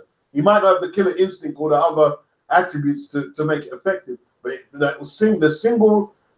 he's got the left hook and the right hand is powerful. He was on the back foot when he threw that right hand on Shorty, boy. That fucking nearly took his head off. He's got some power. Callum Johnson got some power, man. Got some power. Some genuine power. Yeah, I like Callum Johnson. He's one of them guys that's going to be... You might not favor him against a lot of the top guys, but it'll be entertaining against most of them. Yeah. He's a welcome addition into the mix, man. That's what he is to me. He's a welcome addition into that like top 20 area, definitely. Like, there's no. And I heard people try and say that when he knocked down Peterbiev wasn't hurt. Yes, he was. Yes, he was. Yes. Oh, yeah. Peterbiev was all over fucked. the place. He had him all over the place. He was hurt, and if Mike, I don't know what happened to him. He either froze or the instant. If he should have finished him off. He didn't, but he said it himself. He froze. I don't think he realized how hard he hit him. Or I don't think he realized he was hurt that bad. I don't know what it was. He needs more predatorial instincts. Yeah, you do. All in all, he's actually a decent boxer as well. He can box. He's not a bad fighter at all. He's a welcome addition.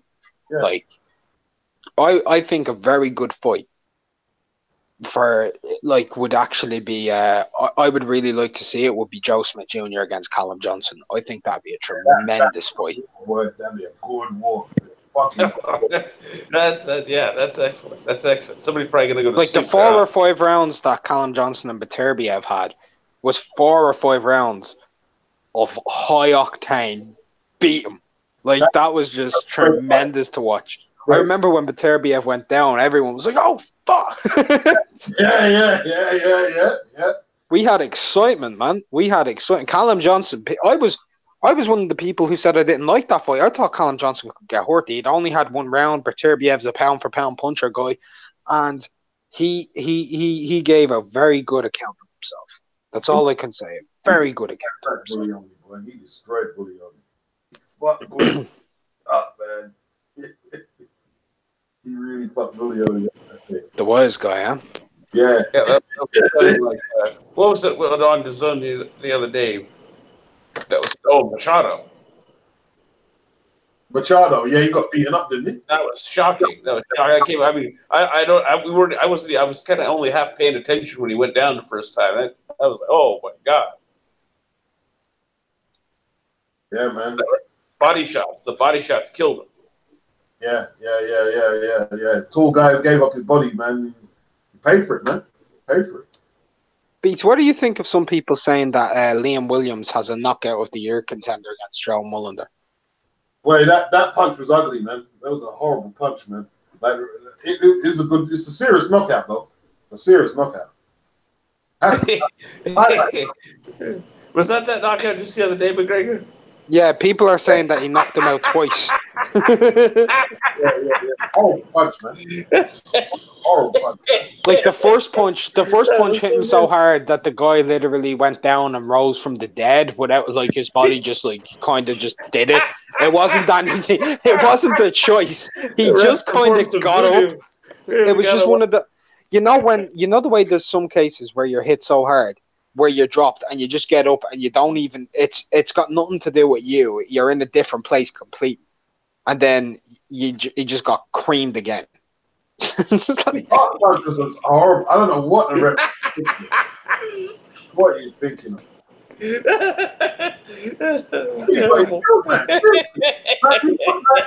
pulled it back from so far. I was like, oh shit! Even if the punch was traveling, I was saying, oh shit, because he pulled it back from so far. Well, he was trying to run. The ref had to push him back. He was trying to run to the set, right at him. Well, I was waiting for him to get up. They're career-ending punches, you know. That's a career. They're like them punches there, man. Fuck that shit, bro. Yeah, that'll take some years off the career for sure. Yeah. Old school. That's old school fucking refereeing, man. Old school refereeing. Some Rocky Graziano shit.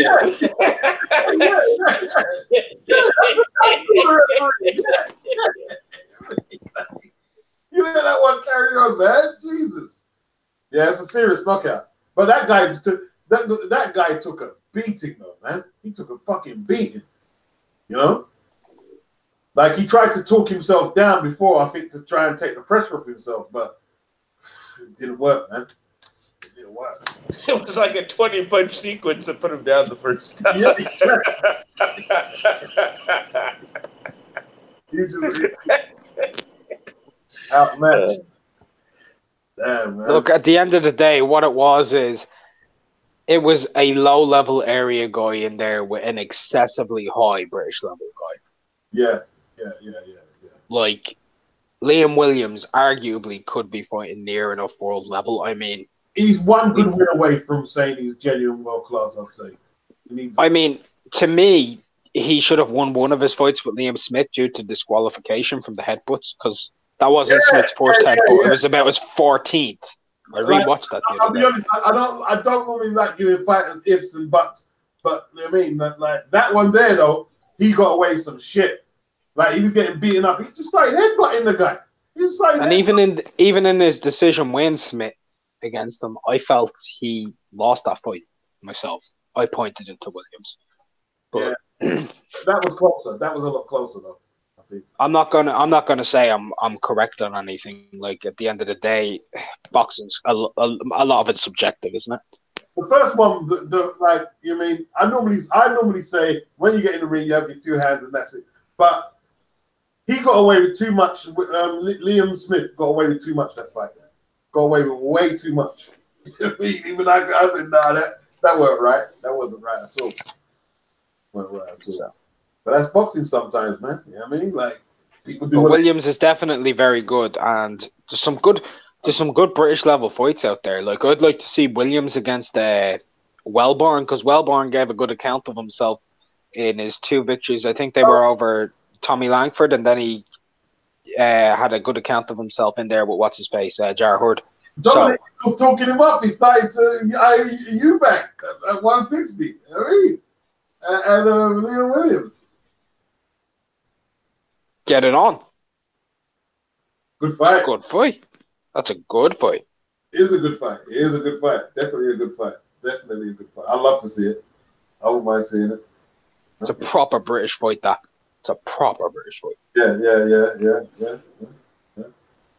You can't go wrong with proper domestic fights. You can't. You just can't. Yeah, if you get a good domestic matchup, man, it's always welcome TV, you know? Do you think Eubank would take that fight? What is it? What's there for him, though? Exactly. Oh, the British title at 160? He's already fought for the British title at 160. Had that. Has he won it? Yeah, he beat up Blackwell, and he beat him to death. I always leave that out of my mind.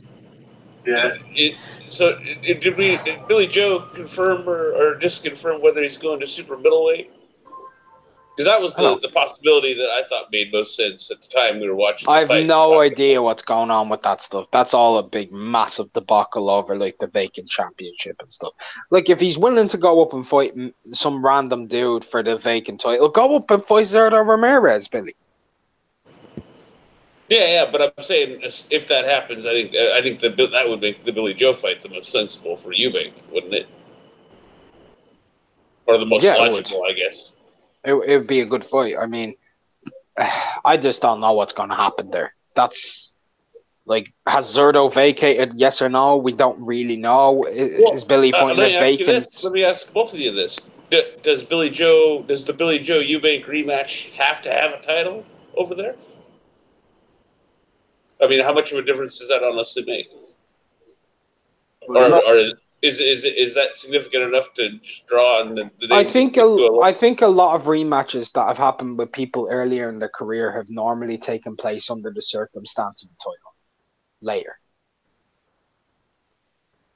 So so fair enough. I'm just asking how much would it diminish the magnitude of the fight if it was just them two rematching at 168 in a vacuum? Is the attendance going to be? I mean, is the attendance?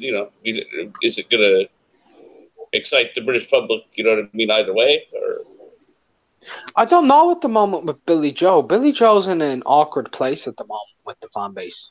Well, that was going to be my next question. Does Billy Joe need Eubank? I think he does. I think Eubank's got a more consistent fan base right now. They need each other. I think both fighters need each other for sure. But I think Billy Joe, he's lost his world title due to drug circumstances. His antics on Twitter caused a lot of stuff where he was fined, and he even lost over 25,000 followers over a 3-day period. That stuff. I mean, when you really look at it, Billy Joe's lost a bit of fans. He's lost a bit of. He's not been active. He's not as much in the British eye as he was. So he's lost a step, man.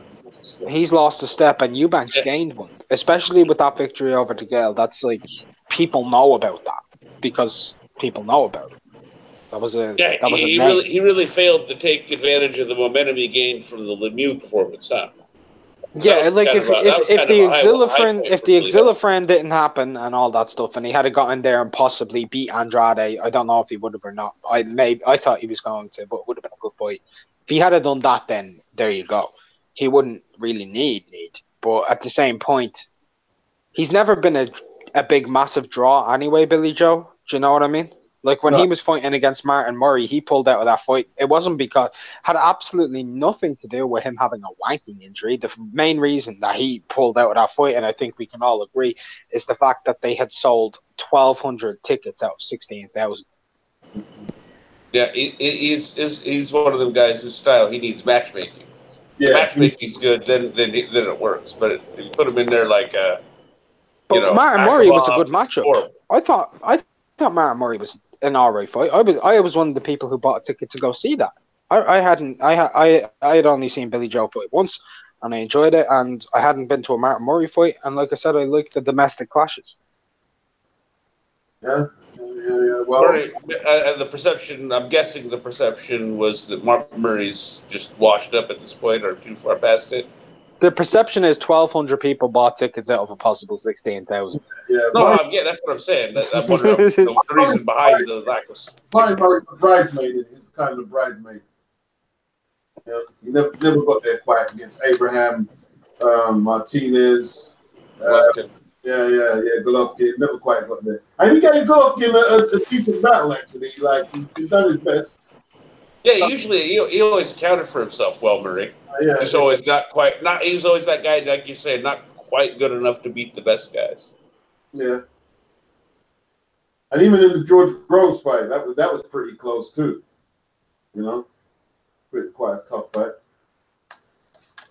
But it could never quite, nail the big one. Could never quite nail it.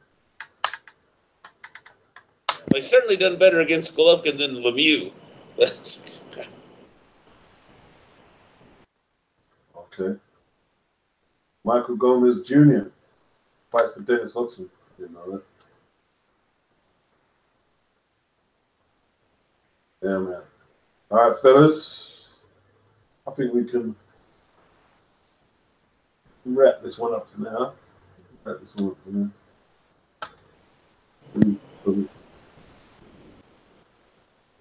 EJ says Del Boy's in his last legs. Diobby Newey, no. I think Thurman is dead. I think there's a little debate on how much Thurman has left in the tank. Marky Baez says Keith Thurman has turned into a David Price kind of thing.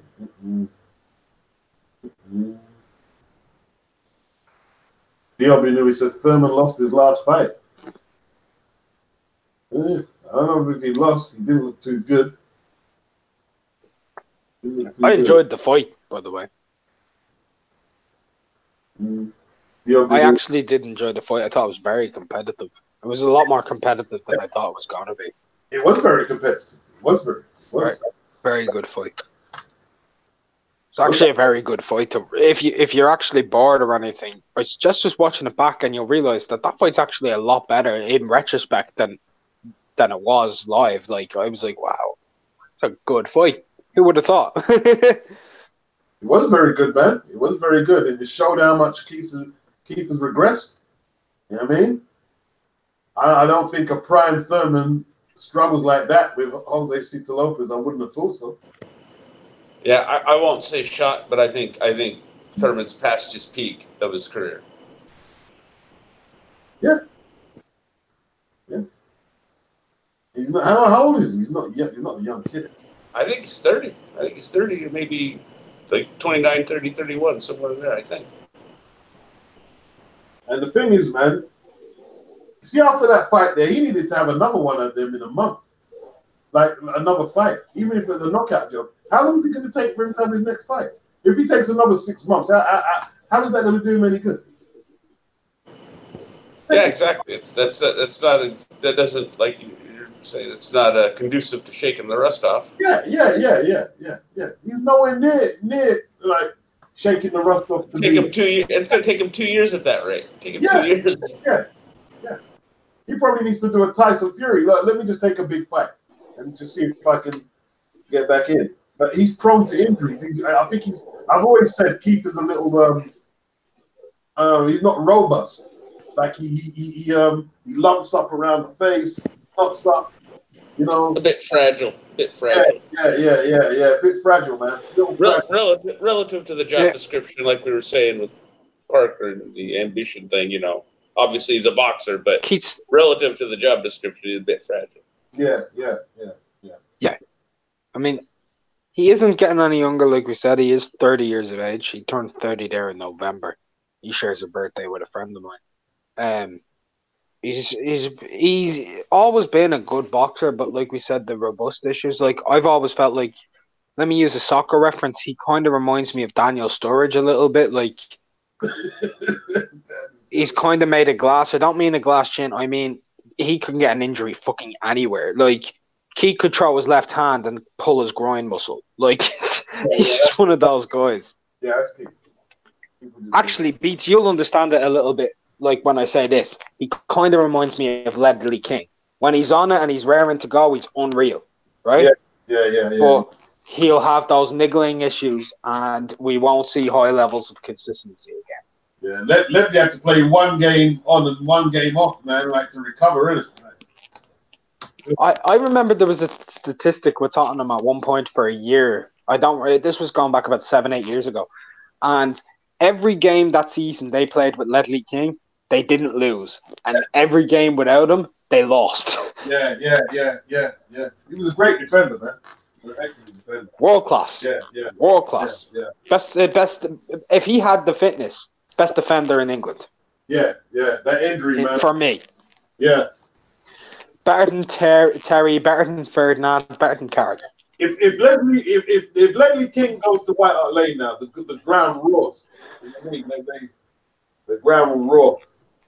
He's an icon. Yeah, he is. Very good defender. I mean, the builders will probably roar if he goes to White Hart Lane. There's no fans going to White Hart Lane at the moment. Well, I was round there the other day. They've still got quite a way to finish it. That was meant to be done this season, like at the start of the season. It'll be ready for next season. I think it'll be ready for next season. You know what I mean? It'll be ready for next season. Will you go there, Beats? I have to buy a season ticket, innit? I have to get the season ticket. I haven't been football for years. It's the 90s. Do you remember the last game you were at? No, I don't. 90s, I remember the last game I was at. The last game I was at was Manchester City versus Tottenham last season when we beat you. Yeah. I think we beat you 5-1 or 6-1. I mean, like, I don't know, man. I went to a couple of Premiership games, and I don't know about the stands, man. Don't know about the stands. Yeah. I went with my friend. I mean the seats. I don't know about the seated ground thing, man. I like the stands. I'm old school, man. I go back to the stand. I want to stand in the shelf, man. I want to stand in the shelf. That's what I want to put me in the shelf, right? Or I want to be either. I wasn't really big on Park Lane. I want to either be in Caxton. I want to be in the Caxton end or in the shelf, barking. That's where I want to be watching the game. You know what I mean? It sounds a little bit like if they took away the floor at concerts, the way you described it. It's exactly it.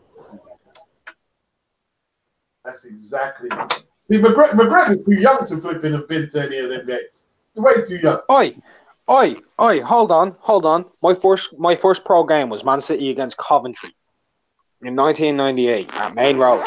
And when I went to that game, I was standing and everybody was rollicking and roiling, and it was the best football experience I've ever had in my entire life. It's brilliant, isn't it? It's brilliant, man. You can't beat the stand. I might have been young, but I still remember that shit like it was yesterday. Yeah. And plus, in Ireland, we actually have standing in our national stadium in one of the stands. It's called The Hill. Our national stadium, Croke Park. Our national sports are Gaelic football and hurling, and those are vicious sports, man. Vicious sports. Legal. You can legally have stands. Yeah, we have a legal stand in The Hill 16 in Ireland. Okay. And in Tolman Park and a few other places, just standing. You see, in England, it's not, and the reason for that, as we know, is the tragic incident of Hillsborough. Yeah. But in Ireland, there's never been a death in the stands. Well, technically there was, but we won't get into that. That goes way back. that was war. See, the thing is, like, what they don't tell you is that like, even before Hillsborough, I can't remember where there's been more crushes before that, but they just kind of hid them. In the 80s. There has been. Yeah, there was more crushes. but they're hidden. And I can imagine like back in the 40s because they were really overpopulating the grounds, like 40s and 30s, crazy, Yeah. Back then they were, they probably weren't keeping count. They were just cramming in as many people as they could, huh? Yeah. Fire hazards in, there were no like fire safety rules and shit. Nah, none of that shit there. If you want to see the standing part of Croke Park, all you need to do is type in Hill 16 stand in Dublin, and you'll be able to find the standing seats. Like Hill 16 is like massive in Dublin. It's like amazing. I think 18,000 people are standing. Wow, that's all. Hill 16. It sounds like a Vietnam War battle. If you want, I'll tell you why it's called Hill 16. In 1916, the Black and Tan Army, which was the British Army, they came in Ireland as a popular date that we call Bloody Sunday, the original Bloody Sunday. And it was in the national final of our national sport, and they massacred 75 people during 1916. How did I know it was the military shit? I didn't know it was that. But how did I know it was they came in with tanks and guns, and they shot dead 75 people, and 122 people were trampled to death. Damn, that's like some Tiananmen Square shit. They rolled the tanks in on them, huh? Yep, that's what it was like. That's what it was like. That was war. That's a 764-year war, man. That's a long time. That's a lot of bitterness, isn't it? Yeah. 7 centuries. So, and it's the stand is built on on a hill, so that's why the hill's there, and the 16 is to commemorate 1916. I get you. Damn. Okay, Boardroom Bully, he says, not sure who Charlo beats. He's talking about if he went to the zone, I'm assuming. He says, Big Charlo would serve to round out the zone's hold at 160. One of them ones. Cameron, he's asking what Cameron's nationality is, or, the white man, white the snow. Bedroom Bully. Greenland women are wifey material, unlike American women. And they got hot women in Greenland, yeah? I've never been, man. I honestly don't know. Now that you mention it, I don't know. Hey, I wouldn't be surprised, man. Scandinavian boards are fine. Yeah, they are. Yeah. They are, man. They are. I had one for a while, man. I was with a Finnish girl for over 2.5 years, 3 years. Yeah, man. The tall fucking blonde with big breasts as well. You're like, fuck, shit, bro, man. Okay, man. Mine wasn't blonde. She had pitch black hair, but she had massive tits and a nice arse, man. Fucking hell, man. Yeah, it's all good. Good. She had lips like a duvet, man. Yeah. Doc, you dirty bastard.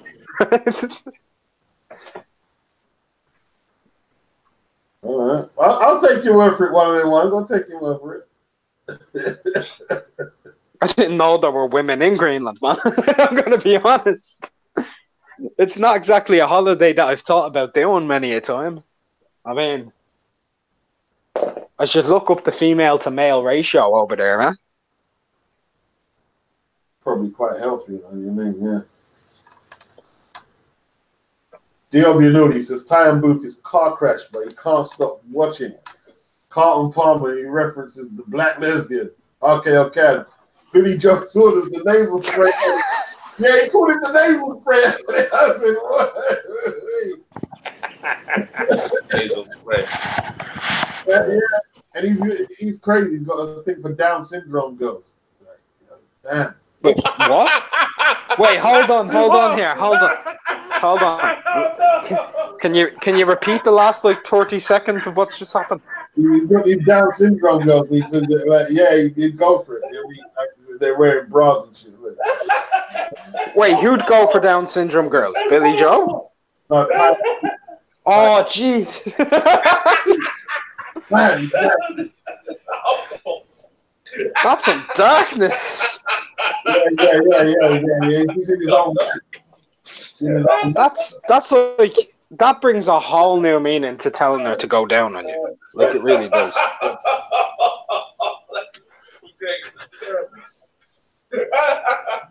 Okay, on Woolhouse blowjob signals. Yeah, he was talking about that.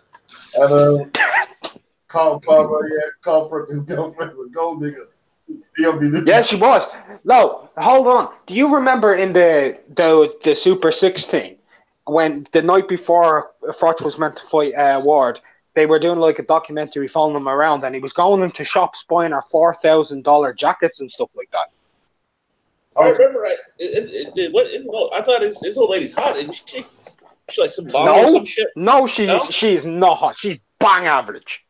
Bang average. Anybody who thinks she's hot doesn't know how to do makeup. That woman without makeup is crazy ugly. Ugh. She's quite pretty. Quite pretty good. Yeah, when her face is drawn on and she's, but without it, I've seen her without makeup, man. Oh, drawn on. Oh. Without makeup, yeah. Paint on the face. I'm telling you right now, whoever does her makeup, if it's herself, she's a world-class artist. Because without it, there's nothing there.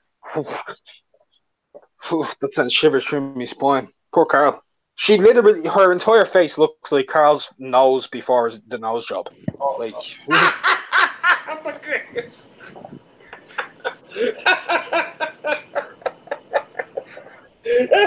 I'm on fire today. Her face looks like Roger's broken nose. Does, man, like, there's no angle there. It's just all on a slant. I swear. I like Carl Fletcher's old nose on his face rather than the new one. I think he looks better with it. I'm not even gonna joke. He doesn't look right. He genuinely doesn't look right. Yeah. He just looks like a normal person now. Before you use like in front, there's the nose and everything. Maybe it was cosmetic though. Maybe it was to aid his breathing. Could have been after boxing. I don't know. How good do you think the heel face turn on Froch Groves was? Because in the first fight, if you remember, Froch went in there as like complete face, to use a wrestling reference. Like people loved that fight and people hated Groves. And at the end of it, they switched both guys, kind of like Rock and Austin. It's amazing. They switched both guys on the same night. It's amazing that switch there. It's amazing. And in all honesty, Carl Froch, way better as a heel than he was as a face. Let's be real. Unbelievable heel. Well, Piss everyone right off. It was a combination of Froch looked kind of bad to my memory in the early going of the first fight, and the stoppage was controversial. And yeah, but that's how you do heel and face turns. That's how you do it. And then, but afterwards, Froch wasn't having it. He wasn't hearing anything about nothing. He knocked him out. That was that. To be honest, like, he shouldn't have got up from that first right hand with hitting. He shouldn't have really got up from that. That should have put him out. That should have started. Cruz was fucking him up. Yeah, that would have starched most. That punch would have starched most like super middles. Would have starched most. And light heavyweights. Let's be real. That would have stopped a lot of light heavyweights. That was a big punch. Yeah, it was. For my money, that's the biggest punch George Groves has ever thrown in his entire career, and it didn't knock out his opponent. Yeah. I'll be able to see. That's horrible. If you land your best and hang out, then you know it's trouble. It's trouble, really. You know? It's like Wilder when he landed this Sunday on Tyson, and he got up, boy. Tyson getting up. I have to compile a list of punches that people shouldn't have got up from. I bet Holmes. Who we got? We got Holmes versus Shavers. We got two for Holmes, man. That Snipes one where he hits his head on the turnbuckle. Yeah. Horrible. Yeah. And I'll tell you what. There's some places today where they would have stopped that because Larry was all over the place when he got up. Yeah. You could start the video off with Gene Tunney and Jack Dempsey in the long counts. You can start it off with that. Why is that? I think he got up. He wasn't that. He was hurt. I think it was just a miscommunication on it. No, he was fucked up, really. Yeah. He was fucked up. So you can just mention that as like just the beginning of the basis of the video, and then you can move on from there to like show even greater ones. Tony got knocked out, but I can't put that. He got knocked out. He got knocked out. He didn't actually recover. He got knocked out. The referee fucked up. I'm talking about people who get up inside the 10 count. Okay, fair enough. So I'd put Holmes down there for a couple like Doc out of Shavers. Snipes was a tough one. I got a technicality for you that I got to ask about, Beats. What about the Shavers Roy Tiger Williams, where it's the standing 8 and then Roy Tiger Williams falls right over after the ref goes fight? Yeah, that was fucked up, man. Them fights, heavyweight division were brutal, though, man. Everything. Brutal, man. Fury, you have to put Fury on the list for getting on. Yeah, sure. I'm gonna compile a list, man. I'll tell you what, everyone compile a list if they can, and next time we'll get round to a video on it, man. Punches. Oh, definitely, man. I'll get working on that. Yeah. That's fun. That is. Yeah. You know, that's definitely gonna be done. Because all that means is I get to watch a fuck ton of boxing. You know what I mean? Yeah. Any excuse. Any excuse. I mean, sometimes I fall asleep watching boxing, like purposely. Like I turn it on and watch it, and like I'll fall asleep, and then like it just helps me relax sometimes. Camera 1, he says Frotch's nose was masculine. Now he wants to look like Ryland. Who's Ryland? Oh, isn't that Royland Clark? Isn't he the gay guy from X Factor who is hosting on ITV or something like that? The guy who came onto X Factor and started singing a whole lot of party songs, and people just watched him because he was funny. I remember that. He was one of the comedy acts on X Factor. That nose had character. Man. Like, you just look like a regular dude, man. You know what I mean? This is like a regular person, man. You know what I mean? That nose itself was its own entity. It had its own fan club on Facebook. I remember I had 4,500 fans on Facebook and 6,000 Twitter followers for Carl Froch's nose. Don't get me wrong, they've done a good job of it.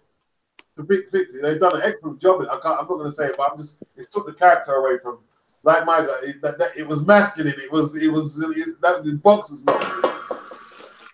Yeah, I prefer Shane Mosley's old nose as well, which was flat. I don't like the new job. Looks horrible. When did this turn into a plastic surgery show? Right. Who knows? Good old Carl Froch and his fucking nose. And the hoops up. Yeah, man. I'm telling you right now, that was his missus who made him do that. She's like, listen, I'm too good looking for you, and you're not making the same amount of money you did. Fix that shit. Carlton Palmer's got a good one. AJ when he went down from Klitschko. Yeah, AJ. Yeah, that's a good one. Who's the Japanese guy Troyanovsky knocked out of the ring? That was a couple of years ago. Knocked him clean out of the ring. Japanese guy hits his head on the cement and he beats because I think they give you a 20 count when you go out the ring. But got up on his own after hitting his head back of his head on the cement, beat the count. I can't remember. Obara. His last name was Obara. So yeah, I'm pretty sure it was Obara. Carlton Palmer. He's got Nigel Benn versus McClellan. That's a good one too. Out the ring, yeah. Boss man, he's got the entire Klitschko Pulev fight, but he didn't survive, did he? He didn't really survive. I'm talking about surviving. You're gonna survive the fight. And what we mean, either win or go the distance. You're gonna survive the show. Yeah, man. That's a good one. There's some good ones there. AJ, I think there might have been a couple. I'd have to go back and watch. I think there might have been one or two for Vlad then in the Sam Peter fight, because a couple of those were heavy knockdowns. I thought Sam Peter killed a few people in the ring when he fought him. When he hit Jeremy Williams with that punch, I thought he died. It looked like he died. And when he hit the other guy who fucked up Brett Page, he had bricks in his hand, man. Punches are hard, man. He's hard. Sam Peter, bro. Sam Peter. Yeah. Yeah, Carl Palmer. AJ looked done. When that right cross hit him, I was like, oh my God, no. No. Oh. Yeah, BT thought he was done. I remember. Yeah. I remember how he was calling that. Oh, yeah, I was gutted. I was like, oh shit, man. He stuck it through, man. He stuck it through. He stuck that through. Yeah. I think the heavyweight division will have the most dramatic examples, though, man. Like they got some like hard shots that you mean. Like I'm trying to think of some more, man. Some more. Ali versus Frazier. Oh yeah, the left hook was horrible. Ali versus Frazier, boy. That has to be on there. Ali versus Frazier has to be on there, man. I'm writing them down because we'll come back and make a list, man. Talk about this. Ali versus Frazier. Yeah. That was sick, man. That left hook was sick. Yeah, he got his whole body. It literally got his whole body in there. Frazier did. Did, man. I tell you what, Holmes nearly survived against Tyson, but I don't know how, but his arm got tangled up in the ropes. Well, that cracked me funny when he's going for the uppercut. Yeah, he's going for the uppercut. And you see him. The rope catches his arm, and he turns his head to look back, like because he looks like he's reacting the same way, like if you think somebody grabs you. You know what I mean? You look back, you see instinctively, and Tyson fucks him up. Yeah, man. And look, there's I can't remember where I've seen it, but Larry talked about it in like an interview, right? And he said that's exactly what he was thinking is okay, because he'd gotten knocked down, right? And he said, okay, I know Tyson's going to come in, full bore to try and get me out of here. Get him with the uppercut, and then the rope grab betrays him.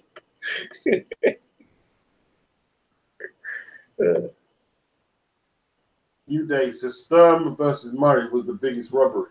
Was it? Sturm versus Murray.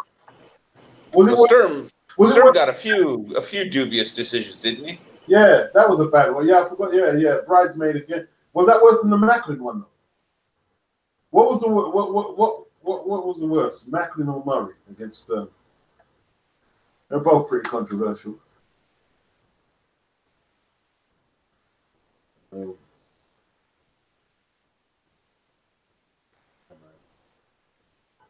It's a New Day. He says Eubank versus Charlo at 160 on PBC. Eubank wins. He says Smith is a dirty scouser. Here. Charlo Eubank, that'd be good. I wouldn't be mad at that. Binks, he says he wants to like Bibble, but he always brings up Canelo. Hopefully he goes after the lineal champ and unify. Yeah, why does he keep talking about going to 168? I'm not getting it. I'm not getting that. The ones I could see him making 160. I can see why he talks about 168, but I don't understand why he keeps talking about cannoli, other than the money, obviously. Yeah, but all right, you can entertain going down another division, but he kind of mentions it quite a lot. Well, yeah, at some point you got to either just do it or shut up, right? Yeah. Shit or get off the pot, as they say. Glad KO Chambers, but Chambers actually blocked the shot. Did he? He got fucked up. He didn't recover from that one. Eddie done a good defensive job until that punch there. Emmanuel Stewart went crazy. Nah. Adonis versus Chad. They didn't recover. You know what I mean? They didn't recover. Did Chad Dawson recover from the Adonis Stevens shot? Nah, he didn't recover.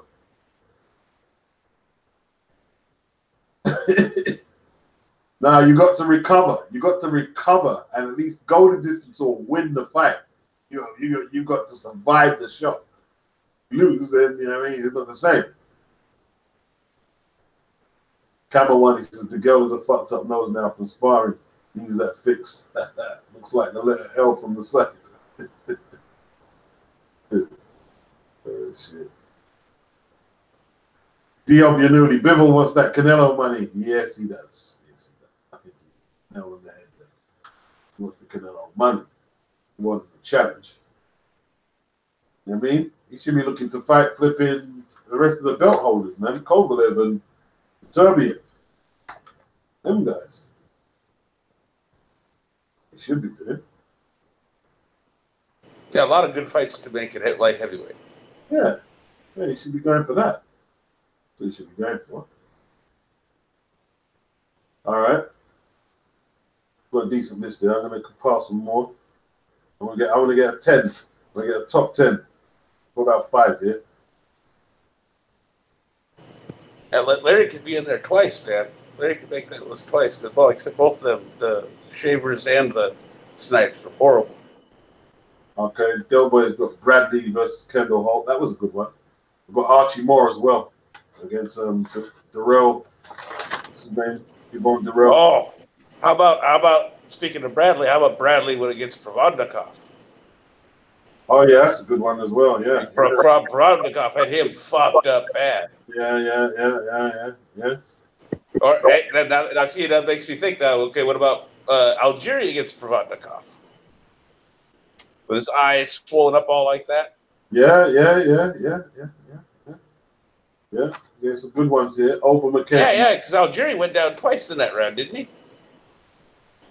I think Provodnikov had him down twice. I think he took a knee. I think so. Second time. I might have to go back and watch that now. That's been a while. Yeah, D.W. Newley's got Oville versus Bellew. Yeah, he dropped Bellew, yeah. Yeah, Bellew survived it. I tell you what, Bellew was lucky that fight, man, because he got dropped heavily a couple of times in that fight. And he just bounced back up. And when he hit Oville, he didn't act like Oville was hurt, but he wasn't in that bad trouble. And they stopped the fight, man. They stopped it. Yeah. Stopped the fight. Who's the other guy that had him on the floor more recently? He came back. Who's that, Bellew? Yeah. Should Fury have got up against Cunningham? Well, he was a cruiserweight, so yeah, he was in trouble, but he was always going to get up from that. It was a big punch, though. It was a massive punch. It was a massive punch. I thought when he landed and the way Fury went down, it was over, and the way Fury had his arms to his side, that's normally a sign someone's over, and then he got up. Yo, Marky Bayer is asking if you backed any horses today at Cheltenham. Nope. Okay. I stay away from horses. Well, Bellew versus Makabu, yeah, that was a good shot. Bellew versus Makabu was a good shot as well. Makabu. That's what I was thinking of. Makabu. Yeah. Yeah. Makabu. Should Bellew have got up against Makabu? Good shot. Good shot. Excellent shot. That left hook. Was it a left hook? Also, Bellew did manage to make it to his feet against Usyk, didn't he? Yeah. Should he have got up from that shot? That was a massive hit. Yeah. Good work. I mean, Klitschko got up 3 times against Joshua. You could argue he should have been done. Especially after the uppercut, and he still managed to get up. Beats do a show on boxers that went missing from boxing before or after a loss, never seen in the ring again. Yeah, damn, man. I'll have to concentrate one at a time. I'll have to get on that maybe. But I mean, you nearly got a 10. You got a 10. We'll come back and you guys can bring your ideas in as well. We'll round it down.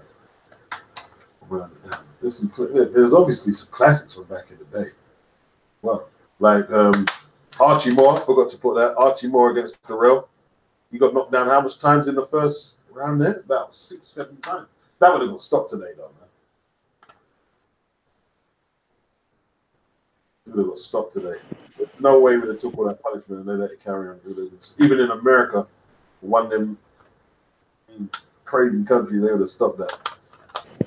Well, yeah, a lot of fights from back then, like I mentioned the Graziano and what's his name, you know, a lot of them shits would have been stopped way sooner. Yeah. Or there was one where I mentioned a few times the what's his name, Sam Langford, one of the few fights they have of him. Oh, I can't remember now who it was. not Flynn. But anyways, yeah, he had the guy on the floor 4 times, and they let it. They just let it continue into the round and kept fighting. That's how it was back then, man. I mean, you basically have to ref yourself. You have to referee yourself, man. Old school boxing, you referee yourself. I mean, yeah, if you wanted to knock out, you had to knock him out. Yeah. You referee yourself. See what happens. All right. We'll close this one down. Appreciate Right on, man. Participated. It's been good. Enjoyed it. All right, then. Oh, is that Low Place? What's up? I thought I saw Low Place. Nah, nobody else in there. I didn't see Low Place, man. I'm sure I saw Low Places. I'm going to click off. Didn't I see Low Place there, people? Or did you see Low Place? No, I probably were. But I'm going to do another one later as well, so if you guys are around, you're round up, you know what I mean? You're welcome. Right on, man. Yeah, everyone in the chat, we'll be back on tonight. Definite number one tonight as well, so be there. Peace. Peace, man.